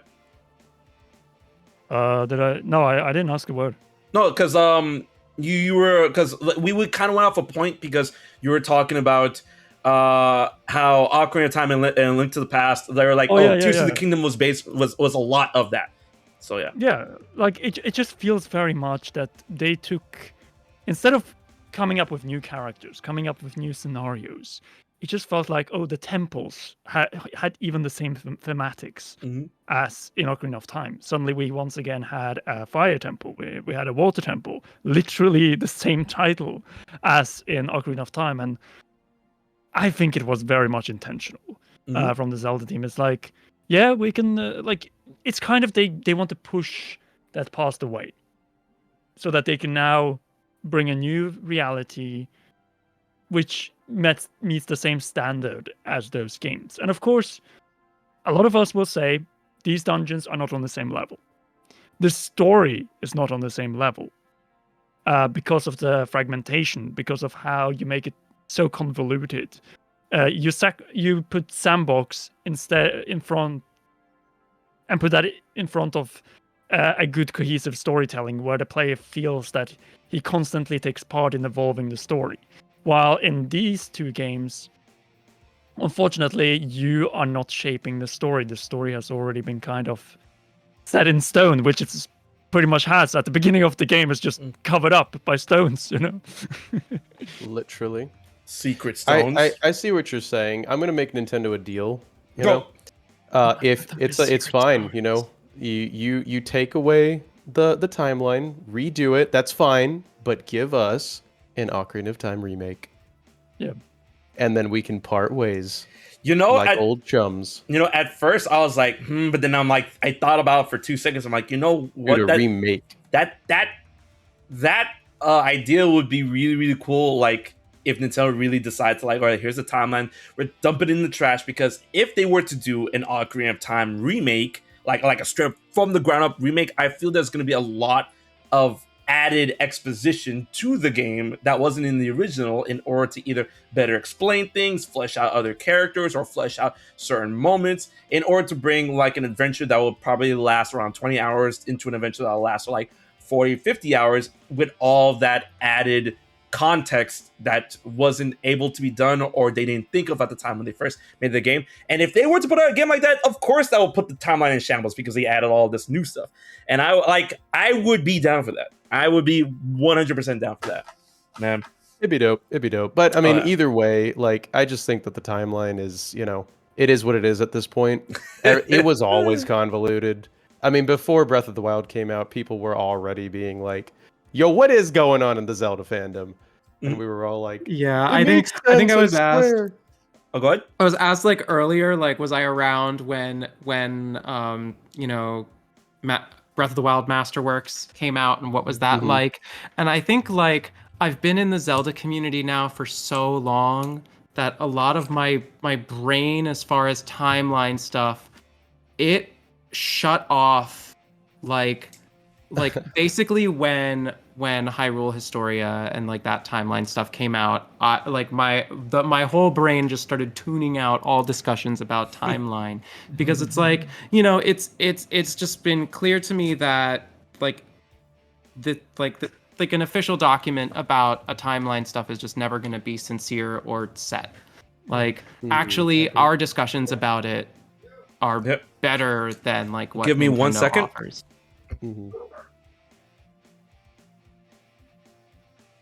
Did he mean 1 second as in like us stop talking, or like he? Okay. We must. All right, it's we our must stream stop now. talking. It's our stream. now. Our stream, What are we guys. gonna Now, this do is now? this is the full Jess takeover. Everyone here, we're talking about how there isn't even any timeline at all. Actually, there was never a Welcome timeline. to the sixth dimension. Tell us how you really Welcome mean. to the sixth dimension. Let's go. Let's go to the sixth dimension. One more dimension than HMK. How many other timelines have I've spawned always since thought- Link died? Go. Literally, like it. I was unable to take it seriously as soon as they kind of had that. And it's like, Fallen. well, now the Fallen timeline. It's Well, that's not even another timeline. If we're being, let me push my glasses up on my nose real quick. If we're being, specific, it's not a real timeline. It's another reality, actually. Actually, So you might call it semantics, but in the geek world, it's very important. Yeah, But, and you this know, could be it is. like DBZ rules for all we know. Like Zelda could have gone back in time and founded Hyrule in the original Era of Myth timeline, and then frickin' traveled forward, and then it's a different Tears of the Kingdom, and it's actually 4 timelines. That game, it's actually 6 timelines. It's You know, true. they can pull anything they want. And Yeah, Age of Calamity still if wouldn't you're- be canon. If you're going with the whole multiverse not a Zelda idea, game. then there It's not a could be Zelda game. infinite timelines. Like, Well, I this think whole- that's what. Sorry. Like, I just want, since you brought up Hyrule Warriors, I just have to say, people just like, oh yeah, but it could be canon because it ties to connect. It's a Hyrule Warriors game. The Legend of Zelda timeline is for the Legend of Zelda games. And Hyrule one Warriors games Gamelon. are not the Legend of Zelda games. Done. You lose the debate. Where is Cadence of Hyrule? It's My Cadence of bad. Hyrule There's is in the machinations in my 6th house. All timeline. right. Wait, there's what in your house? There's machinations in my house that I was not aware of. So I'm like, all right. What's a stuff- machination? Is it like a macaroon? Is that like a type of nut? No, machination is Is it like a cookie? you know, like a machine. What a machine does is a machination. Oh, Ah. Like there's stuff happening. Like wait, you're telling me you got like robots running around taking over shit? I wish, man. They can take over my life if they want. Oh god. So while you were gone, we all decided Age of Calamity is canon. It is. We all actually decided It that is Zelda canon. Gift World is pronounced GIF World, and also AOC is not canon. Anyway, AOC is canon in its own way. No. in its own way. I Its got own was like, way. no. You know what? I really just don't care. I even if it It's is a Hyrule canon, Warriors it's so game. disconnected Oh. from It's the Hyrule rest of the Warriors game. title. It's not a Zelda game. Yeah. It's like if it is canon, it's its own like it's on its own timeline that's just Oh, yeah. jutting out there like a thumb. So on its like own. here's my philosophy. Like it's canon, but it doesn't matter. Like kind of, Yeah, sort of, not that, really. that But yeah. appeases everybody. Yeah. That appeases So, everybody. but I love Age of Calamity. Yo, like that's what I'm saying. Like, I'm sorry to off track. But with a little quick thing, I would love an Age of Imprisoning, like a Tears of the Kingdom Hyrule Warriors game. The Imprisonment would- War? Yes, I would Hell love yeah. a game Yeah. like that. Sign me up. Hell yeah. Man, give me that. Yes. I will mash buttons all day long to that. Mm. I would definitely pay up to $60 to see more than 3 seconds of the imprisoning war. Yes. Oh my Like, God. And Like- 3 seconds of recycled seconds. The biggest potential is seeing Hyrule of the distant past. Oh seriously. yeah, with all the I'm Zonai like stuff there. seeing that. Oh my god. You want to know my biggest question about the ancient Hyrule? Yeah. What the hell is up with the Temple of Time? What is up with the whole Great Plateau? I think Yeah, it's the a entire different- Great Plateau. It's a different Temple of Time. But it Yeah. was Yeah, but what- in the spot where the current Temple of Time is. Like, why was it there? And then at what point did they just kind of transpose it to another piece of rock and then send it into heaven? And then who knew that that used to be there and when, hey, let's build our own. And they made another temple. You know what I mean? Well, I was- Like, there's okay. just like, Yeah. how did that entire, like, why is there just another Temple of Time in the sky that used to be where our Temple of Time is now? Oh, You know what I because I mean, like for any which reason, you know, the Zonai built their own in reverence of time within the Garden of Time, but then they needed to lift up in the air because with all the shit that went down in Ganondorf, they're like, okay, we need to hide all this stuff. The hero of But wait, but it was on the Great Plateau though, yeah, it was, and they Where- didn't. What do yeah. you mean where? where the current Temple of Time is on the Great Plateau. Yeah, they built another one.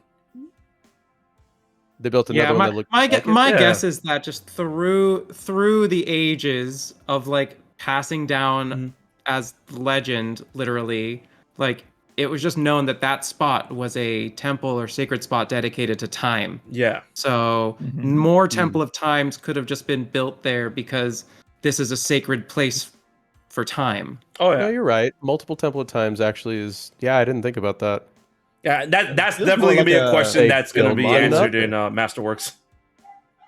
Yeah. It feels more like a monument or a memorial to the original Mhm. Temple of Time, because obviously there were survivors after the imprisoning war. You see all these Yeah. Hylians that were like serving Rauru, because his castle is also gone in the current era. The Zonai Castle, like basically their version of Hyrule Castle, the first version of Hyrule Castle. That one is completely gone. It's not in the sky either, not in the depths. So what happened to it? Well, Same with the walls of the Great Plateau, which were all like Zonai architecture style walls, and now it's like modern Hylian style Yeah, like walls. So Hylian. Yeah. clearly they dismantled a lot of stuff and refurbished it and made it more like they developed their own culture after that. So Well, I yeah, think that also Yeah, calls into just- question, that a lot of people thought, I don't know if they still think that, the Temple of Time that's there is the Ocarina of Time one. But I don't know if there's like enough evidence heart to says say yes. 1 that it second. is. My That- head that- says no. My heart says yes. Yeah, like it seems like it's maybe an homage, something meant to be a coincidence that resembles but I think like so much of that the world and the topography and what's there changes so rapidly. And I think at one point Aonuma said like that the people of Hyrule are used to the topography of the world shifting all the time, which is why they don't go into he like said such a that? panic. I believe so. Or 'Cause that's, maybe like, I'm confusing huge. with another game. I don't know. But like the whole idea being like if stuff can change this quickly within just a few years, like if we're talking about timescales beginning prior to the era of myth or even just as far back as that they call it myth, there's just no way that any of the architecture from Breath of the Wild onward has anything to do with any of the previous games. I mean, no, you're right, and that would be the way to package old Hyrule with new Hyrule, things like that, and even the rebirth of Hyrule. yeah, and So- Yeah, like it's sometimes just we it also faded long ago because of how much Hyrule recycles itself all the time.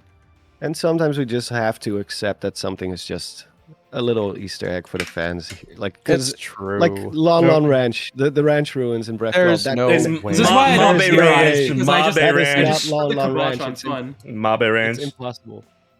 Because Nah, I I mean, don't that could think it's the same also one. that could also be argued on why the hidden temple, like people put two and two, like that's the hidden temple, that's the temple of Hylia from Skyward Sword. It's like it's like literally getting encrusted into like a No, yeah, a it's crevice. straight up in a canyon. Yeah, it's in a canyon. Like what happened there?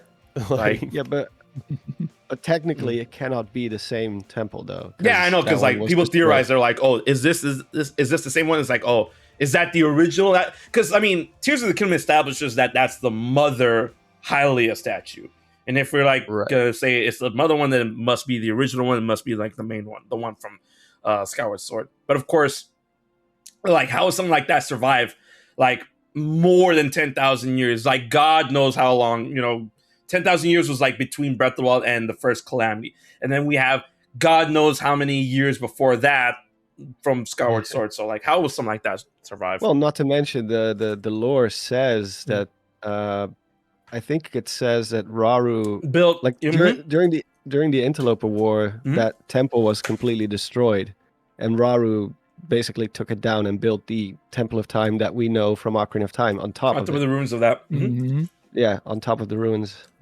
You know what Because happens that when you game have did to- not happen in the continuity of Breath of the Wild. Mhm. And like, Well, I also, know are there possible. tons of other differences between that and the sealed temple, like the scale of everything, and also like the scale of the Hylia statue? The one in Skyward Sword is like multiple times larger. Way Um, bigger, yeah. But the temple itself, like the room that's in front of the statue that Impa sits in, is way smaller. So like the scales of the whole like temple are way off. It's Oh, yeah. definitely not. It's Well, definitely and- not the same. We got to be real. Like, this isn't the first time this sort of thing has happened in this very franchise. I mean, Twilight Princess had a. I was Temple about of to say Time that the was, Temple like- of Time, like this is the Temple of Time, but Yeah. then like it didn't have that. It didn't have that. What are these stairs doing here? Like, No, Mhm. exactly. Yeah. I mean, it was like, now of course there is the argument of like scale issue, not skill issue, but scale issue between games. Like if Right. you have like Ocarina of Time, for instance, and it's like, Link's running across the world and it goes night to day in 2.5 minutes or whatever. Mhm. And then obviously the hardware limitations. It's like, oh well, if it were real, then maybe the Temple of Time would have looked like this, or Hyrule would have been this big as opposed to that big, blah blah blah. But that's like, I don't know, I feel like it gets super muddied when you start to debate like hardware limitations as opposed to lore. Mhm. It's I don't know, it's a little strange. It's a little strange. Well, and I think starting with Wind Waker, basically, there weren't really those huge hardware limitations around the. I mean, Wind Waker had a tremendously large world. Yeah, it was huge. Oh yeah. Yeah, and Very on distracting, indoor actually. environments especially, I think even on the N64, they were making those the scale that they wanted to make them. So like comparing the indoor environment of Skyward Sword Sealed Temple with the indoor environment of the Forgotten Temple, I think, both were fully realized the way that the artists wanted them to be. They're the scales that they're supposed to be. And they're just different, basically. Yeah. Ooh, Yeah. I just received my translations for what we know about Masterworks so far. Any Ooh. translations? Yeah, I wanted to do a video about the pages that we have seen Yeah, the of 3 pages. Masterworks. Yeah. Yeah, Oh, you want there's to like post your research so we can all race you for the video? No, I'm just kidding. Hey yo. Well, I wanted to have it translated by someone who doesn't know the lore, because I have noticed Nice, that like in a some cases triangulation. There's like a little bit of bias. there's a little bit of Ah, going Yeah. on in some cases where Mhm. people like they tend to interpret things the way like it fits with their view.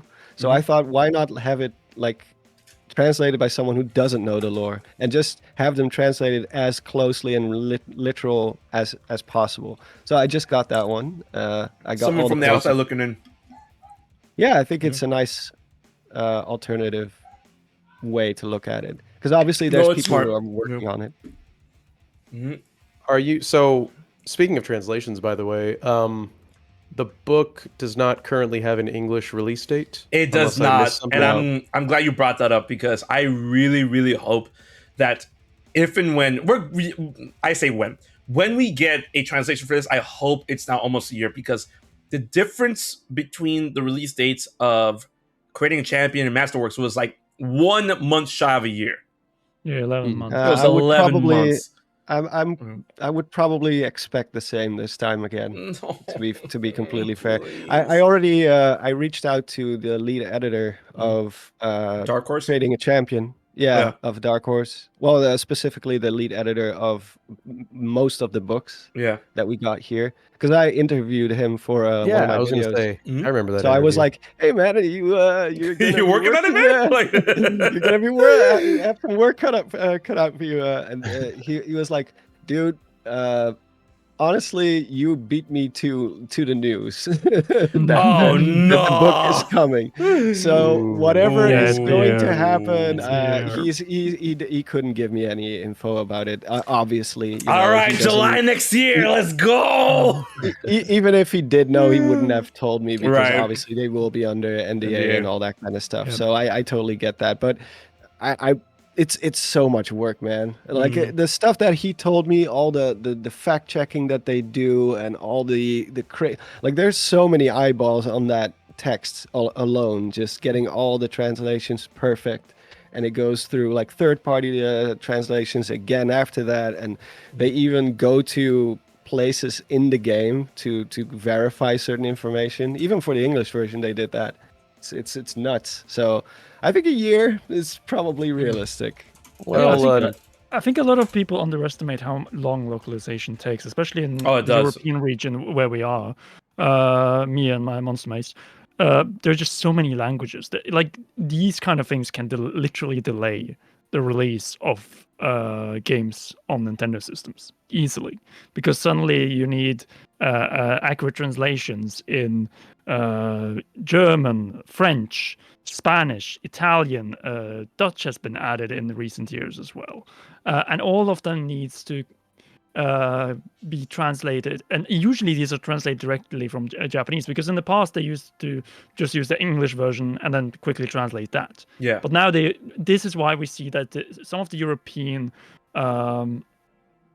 localizations are closer to the actual meaning and intention of the Zelda team in Japan, because we have seen that the English localization team has been taking some freedoms that have changed the concept of things. Especially the most controversial things have been with Skyward Sword, like the Demon Tribe and the meaning of demise and so on. While in the case of some European localizations, they have sticked more what would I say, Slavic or Orthodox to whatever the Zelda team came up with. It's not like, no, we're not going to adapt this to our language. No, we're just going to go word for word and put it like the Zelda team put it. And I think, as a translator myself, because I actually do this work a lot on my own as a job beside of YouTube, it's so important that you maintain the main message of the original sender, because the recipient is not going to get the same otherwise. And this is why you need to take your time and not just try to half-ass it. And that's why I don't think Masterworks, the English version, will be coming out until the second anniversary. Well, maybe not maybe the second anniversary, actually. That's the earliest we can expect it. Well, don't worry, guys. I've been learning Japanese for like a year. I know at least like 5 kanji. We'll be fine. At I'll least, translate all of us? at least 5. At least 5, bro. Maybe even 6, but I'll let you know. One thing I always love in these is the concept art. And Hell yeah. And a few of the pages already kind of showed that. They showed Karen Zelda haircut. with. I literally Different right types of behind hair. I printed out the Karen haircut Zelda, and it is behind me, framed on the wall. Are you serious? Absolutely. Dude, I It need is. a picture of that like in the Discord as soon as you can. That is fabulous. All right, hold on. There we go. It'll be there in just a moment. But I always love seeing the concept art in these books of the ideas they had, other things. I remember in the Breath of the Wild, they had a whole different Zelda hairstyles that they had there. They have stuff for Link. They have different types of enemies, things. I think that we're all curious what other types of concept art they had for Purah before they came for that, aside from turning her into a baby to what she is now in Tears of the Kingdom. So that's one of the things that I'm always excited about with these, is to see the concept art of the ideas they had, and then of course we all know what they eventually went with. I'm really, really, really interested to see the concept art for Ganondorf. I want to see how they got to that design. That's gonna be raw. Oh. Yeah, that's gonna slap. Oh, I will yeah. say though, regarding her other hairstyles, or at least the ones that we saw, they definitely went with the best one for the game. Or at least that's just my opinion. I don't know. I wasn't really feeling a lot of the, a lot of the other designs for her hair there. I think it looks amazing the way that it's cut in game. Just kind of, it's like, I don't even know what you would call that. It's like a bob or something. I'm not a haircut person. Yeah, But, same. Yeah, I want to speak yeah, to the there were- manager. Mhm. Haircut? Yeah, the I want to speak to a manager one. Could you imagine if they shipped her with that? That would have been. That would have been like, That we would've would been still pretty be fun. making reaction videos for that. Yeesh. But yeah, I think that's going to be like, I mean, because they'll have concept art for everything. They'll have concept art for not just Ganondorf, but all the Zonai constructs and all that stuff. I mean, and yeah. Well, we got concept art for Breath of the Wild in Korean Champ. We had concept art of how damaged the Master Sword was gonna look and whatnot. And I want to see. I just want to see other ideas that they had. Like, okay, when breaking the Master Sword, I want to see the Master Sword art. I want to say, like, okay, how bad was this gonna be? If there was gonna be some sort of reconstruction idea that didn't phase out or anything of the sort. I'm really interested in that one. That's what I want to see. Yeah, for sure. The Master Sword was obviously a very pivotal. Yeah, there it is. Wait, did I just pop up on the screen there? No. Wait, did you? Wait. Yes. Oh, you did. That's my Yes. bad. Wait, hold on, because I. Yes. Yeah. Oh, it was half of it. He has the overlay. It was like it was like the top cut. It was like. I just meant to share it for the people here, but go ahead. I don't care. No, I didn't know. That was my bad. I forgot that was like. Oh, was that a sharing face of this. reveal? Oh wait, no, that wasn't a face reveal. You were on camera in our stream. Yeah, I stream now, so Yeah. no reveal there. But yeah, that was a Oh, surprise. you stream thing. now. Yeah. I gotta go heckle you in your streams, man. The heckler. Just because of your picture there, the Karen there, I will now respectfully refer to you as Zelda GIF World. Oh my god. Wow, that's what it took. That's what it took, man. That's what it took. Everywhere else, it's going to be GIF still, but that is Zelda GIF world. Nice. Hell yeah. All right, so to wrap up the stream, because we got about 15 minutes left on the fifth dimension, let's talk about the future of the Legend of Zelda. Now that we're wrapping up the Year of the Wild, Tears of the Kingdom has just celebrated its 1-year anniversary. Let's talk about what Zelda could do moving forward in terms of a new game, in terms of 3D or 2D, in terms of a possible remake or remaster. What is going to be on the horizon for Zelda now that Tears of the Kingdom is out and about? Personally, I'm going to get my 2 cents in really quick. I'm still fiending, and then hopefully with the news of the Nintendo Switch 2 coming very soon, I'm fiending for Twilight Princess and Wind Waker HD on Switch 2, please. Like, give it to me now. And also, there's been a lot of whispers of Grezzo making another Zelda title, either it be a remaster or a remake or a new title entirely. And I was speaking with a bunch of other content creators on the idea of maybe, just maybe, we get a game called The Legend of Zelda Oracle of Secrets, which is a remake compilation of Seasons and Ages that gives us the secrets route that Nintendo originally planned with Mystical Seed of Courage. That, I feel, would be insane if Grezzo did that, but that's just me spitballing.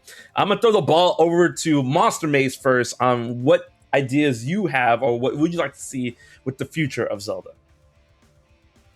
You mean like the next 3D game, or just The ports, next remakes, all that thing, stuff? just the next thing. It could be 3D, 2D. What do you think what would you like to see Nintendo do after Tears of the Kingdom, or what do you think is on the horizon? The world is your oyster. Well, obviously they're going to fill it out a little bit with ports, remakes, all that kind of stuff. As long as that doesn't take away from the main development team, that's totally fine by me. There are a couple of games where I feel like, you don't really have to be, they don't really have to be remade. Like Minish Cap, for me, doesn't have to be remade. It's a timeless game, at least in terms of the art style. Like with the Oracle games, I kind of get it, because that's like really primitive Game Boy graphics. But Minish Cap looks great. Maybe they make Minish Cap though. Maybe they can do like a widescreen mod for it. Maybe it'd be beautiful. At least like an HD pack. Yeah, something like that. But as for the next like big Zelda game, like big 3D Zelda game, I hope the next game they're gonna scale it down a little bit and make something that's a little bit more compact and also packed with content. Because I think if they're gonna keep going bigger and bigger and bigger, then at some point we're gonna be exploring like a landscape the size of the US in real life, and it's just gonna be Starfield, like a lot of empty space. Daggerfall, Elder Scrolls 2. Yeah, Daggerfall. There, because like Morrowind was 3. Yeah. So I do hope they're gonna do something that's a little bit more focused after this. It doesn't have to go bigger, in my opinion. They already stretched it to the limit, for me at least, with the 3 layers in Tears of the Kingdom, where I was like, there's a little bit too much repetitive content going on here, and you can't really blame them for it, because there's so much space to work with. At some point you're just gonna have to just slap a couple of Bokoblin camps here and there, and I want to see something that's a little bit more focused. That's what I loved about Majora's Mask, for example. It's not a very big world, but there's so much stuff going on that is not tied to the actual size of the world, but more so the richness of it. Like all the characters and their schedules and the stuff that they do. Every character has something substantial to say. There's just I'm hoping to see something like that, and other than that, well, I mean, I'm not really a big remake guy, so for me, if there's going to be an Ocarina of Time remake, fine, but I can still play the original just fine. Words, buddy. I can still play the original just fine. It doesn't like, for me, it's not going to be for me, but I'm happy for the people who do appreciate that. I want to play it. All right. So in that sense, I'm going to throw the ball over to Jess. Jess, what would you like to see when it comes to the future of Zelda? I was gonna say, well, first Mm. I'll say I think we already got an Ocarina of Time remake, and I think that The is Tears of the 3DS. Kingdom. Oh, okay. I was about to say the 3DS one. You know, I no, get no, it. I think Yeah. Tears of the Kingdom is an Oh, she Ocarina. pulled a So fast one. Yeah. I think Breath of the Wild is a remake of the original NES Legend of Zelda. Zelda one. Yep. And I think, it's a remake of Zelda 1. I think Tears of the Kingdom is a remake of Ocarina of Time.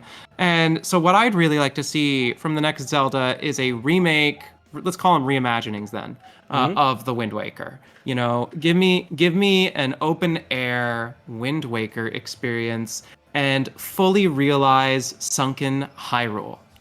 Let me go from the Okay. surface to sunken Hyrule. You only need 2 layers, so it's smaller than Tears of the Kingdom, but maybe bigger than Breath of the Wild, and both layers can be fully distinct and fully fleshed out.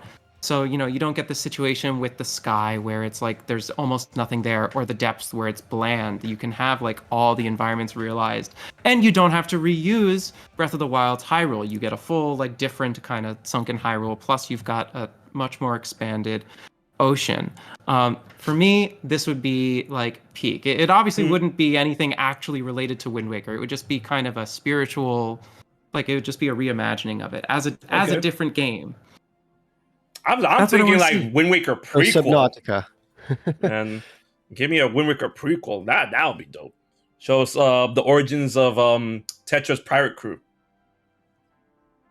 Man, I'm right there with you on the whole like, for the next Zelda game, because we're all lore fiends here, being something that is back in the timeline, like some telling of one of the gaps that we already had in the timeline, like you just said. I mean, like what happened before Wind Waker, or what happened after.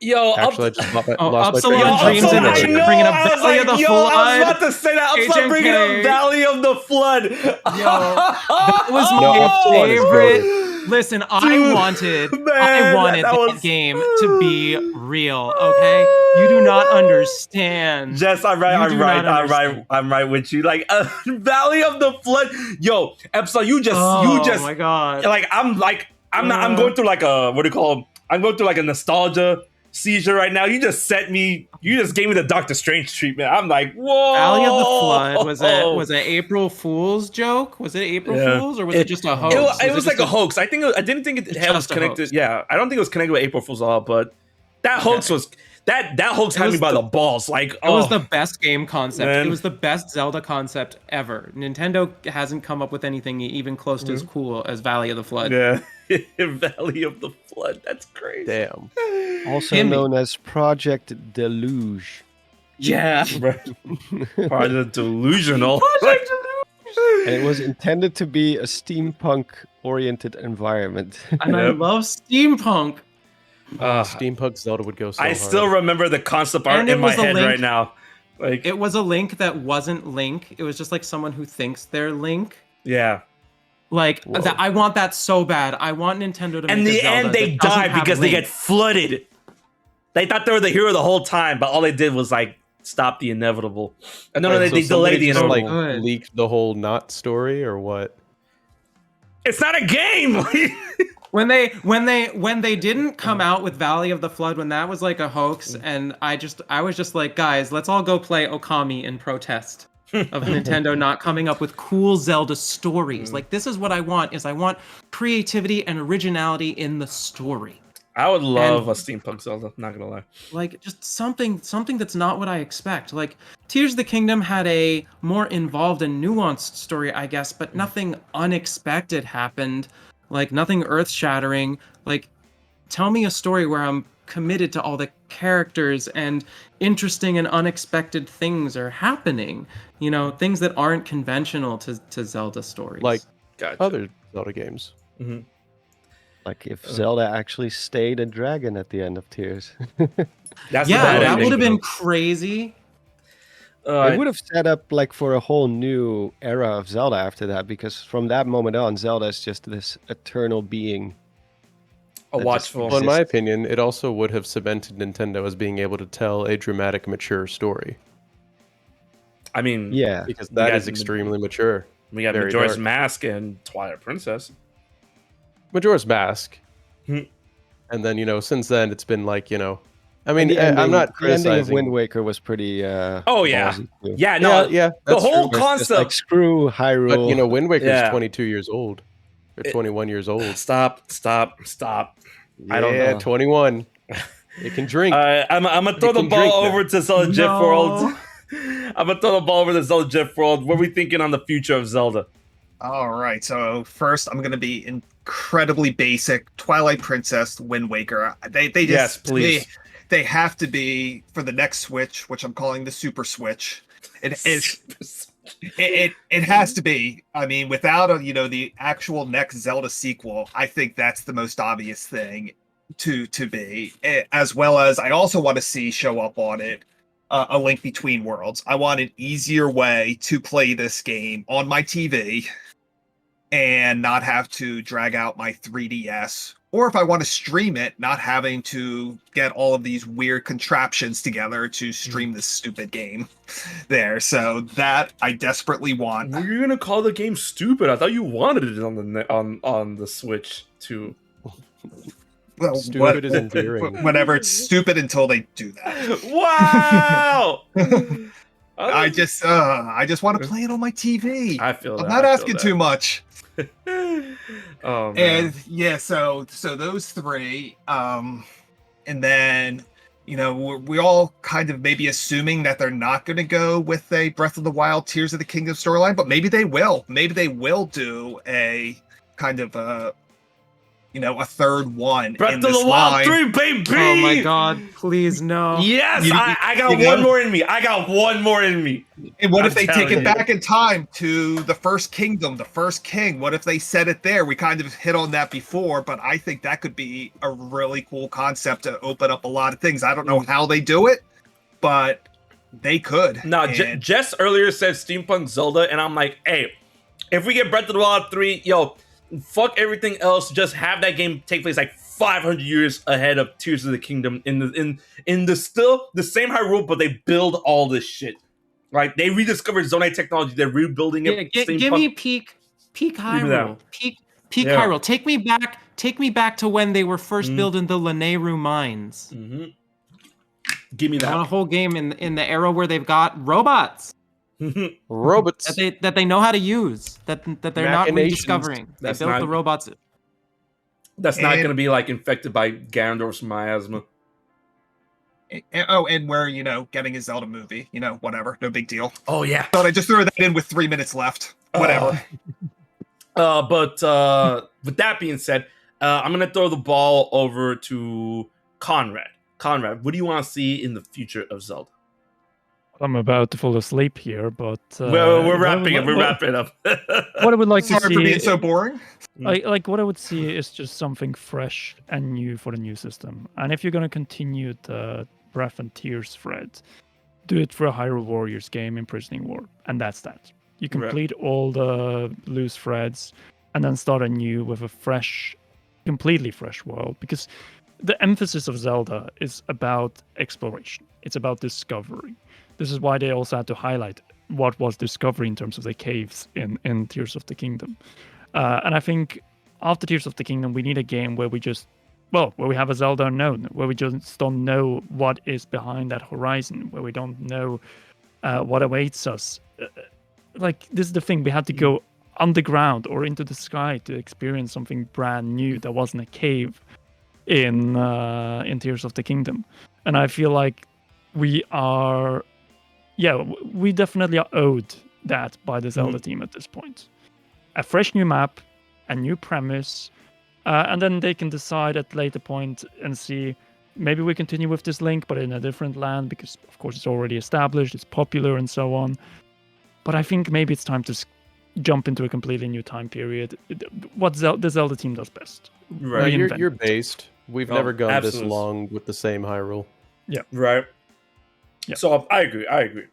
And with that being said, I'm pretty sure the only one we have left for the future of Zelda, the question is Jordan.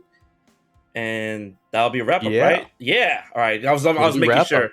All All right, here right. we go. I want nah, for real though. I mean, I'm just checking like everything that I'll everybody. take a number 2 with said. cheese. I'll take a number 2 with extra. No, but I think that actually I like super vibe with Jess's idea of like a submerged like I just want to throw this out there that could technically be like the third telling of that Hyrule. Yeah. And then that could like wrap it up. Oh yeah. But no, as Destroy far as it. like I'm doing that thing with my pinky and my thumb where I wiggle it back and forth. Yeah. Hell yeah.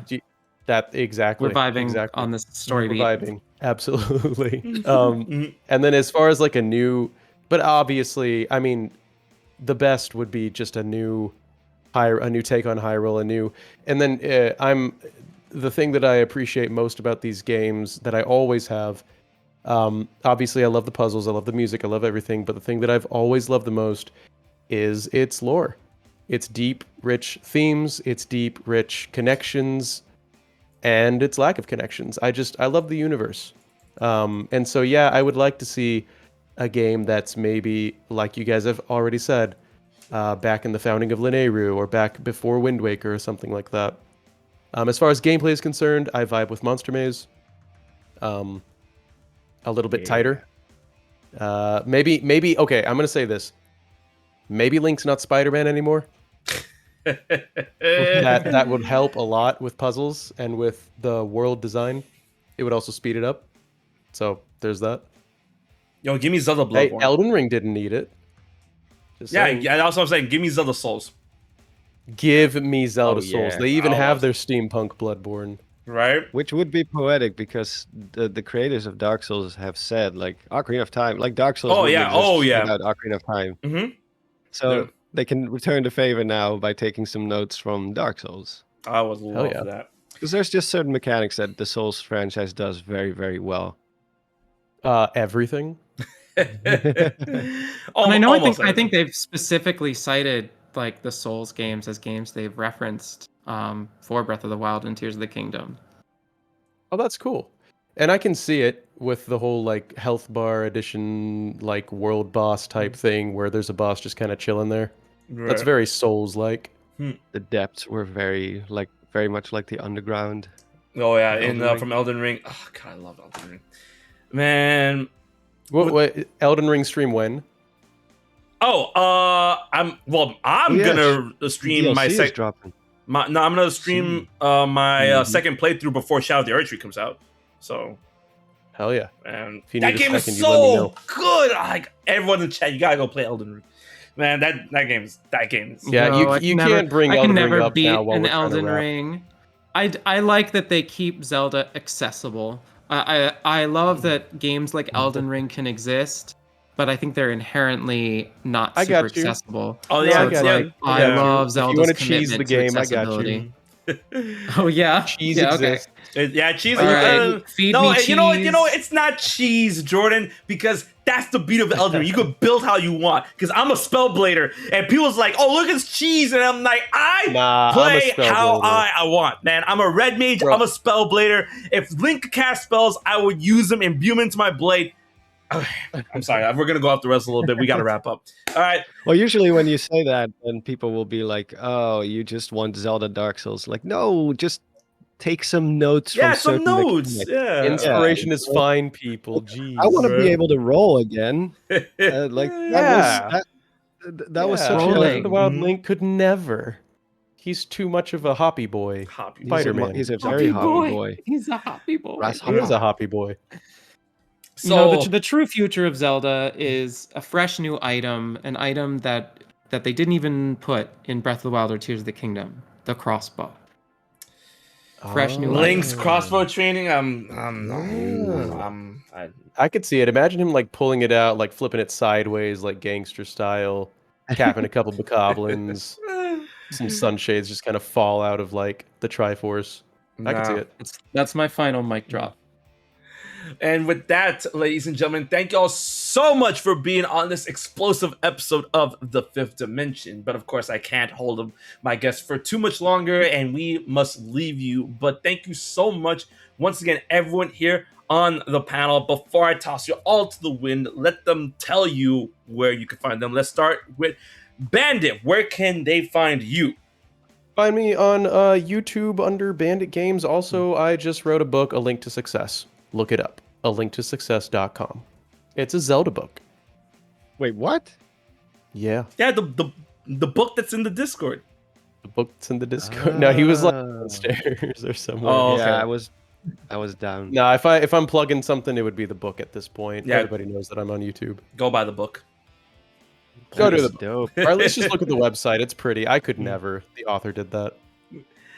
So thank you so much for being here, Bandit. And of course, we gotta give a big shout out thank you to Conrad of Commonwealth Realms. Thank you so much for being here. Please let them know where they can find you.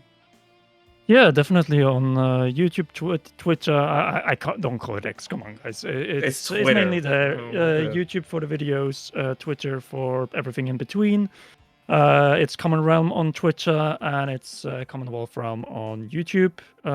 Most trying to upload at least one Zelda video per week. Sometimes I get to more, but yeah, we'll see how things go forward with Masterworks and so. Oh, I feel it's gonna be good. It's gonna be grand. But always, thank you so much for being here, brother. Always a And pleasure. Of course. And of course, a big thank you for being here. Everyone, give a round of applause to Jess Rappaport. First time here. Let them know where they can find you on all the spaces.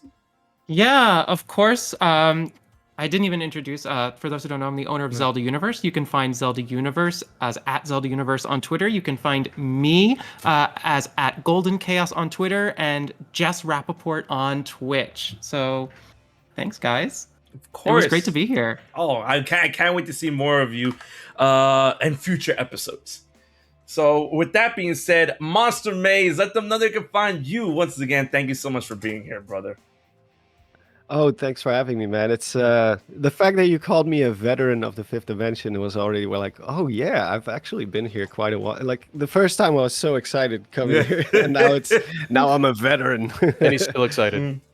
And I'm still excited for it. Well, we keep enough space between it, so. But YouTube Monster Maze with a space between monster and maze, and on Twitter it's at Monster Maze YT, as in Monster Maze YouTube. And I just posted a very long-winded video about Zelda's combat system. It's about 50 minutes long. Mm-hmm. Check that one I out. haven't finished it yet. It's so much rambling. I paused it and I'm like, okay, I gotta do the stream, but I gotta go back and finish that. And it made me realize how many things you can forget about the games. Even after I already played them, I was like, oh yeah, I forgot about that mechanic from the game. Oh no. Yep. Reflecting dead man's volley with a bottle. Oh, yeah. Oh my gosh, but That's thank you so much for being here. And then last but not least, another new blood here to the fifth dimension. Zelda GIF World. Let them know where they can find you. Thank you so much for being here. All right. Had such a fun time. Thank you for having me. Of course. At Zelda GIF World on Twitter, at GIF Zelda, and then semi-recently just started streaming on Twitch at Zelda GIF World. So playing through all the Zelda games in no particular order of when I feel like playing them. And this very moment, you can find me on the fifth dimension from HMK, which I am at right now. I was so confused. No, but thank you. This very moment. Right now, right here, right now, it's about to end. But everyone, thank y'all so much for coming out to the Thank stream. you, man. It's Thank you. Of course, Thank of course. you. No, I'm so glad that you guys are all here. Oh my lord. But My favorite Florida man. yeah, that's right. I'm like, I've been scrambling with so much stuff, so that's why I'm like, I know I can't keep you up for that much longer, and I got to go back to even more work because tomorrow, this weekend, I'm going to be heading over to a convention known as Otaku Fest. So I hope you guys are here in Miami to check me out there as a featured special guest, and I'm going to have panels each day, and I have to do the finishing touches for those panels. So until the next episode of The Fifth Dimension, I'll see you guys next week. As always, dive deep, be brave, and enter the fifth dimension. We will check you guys later.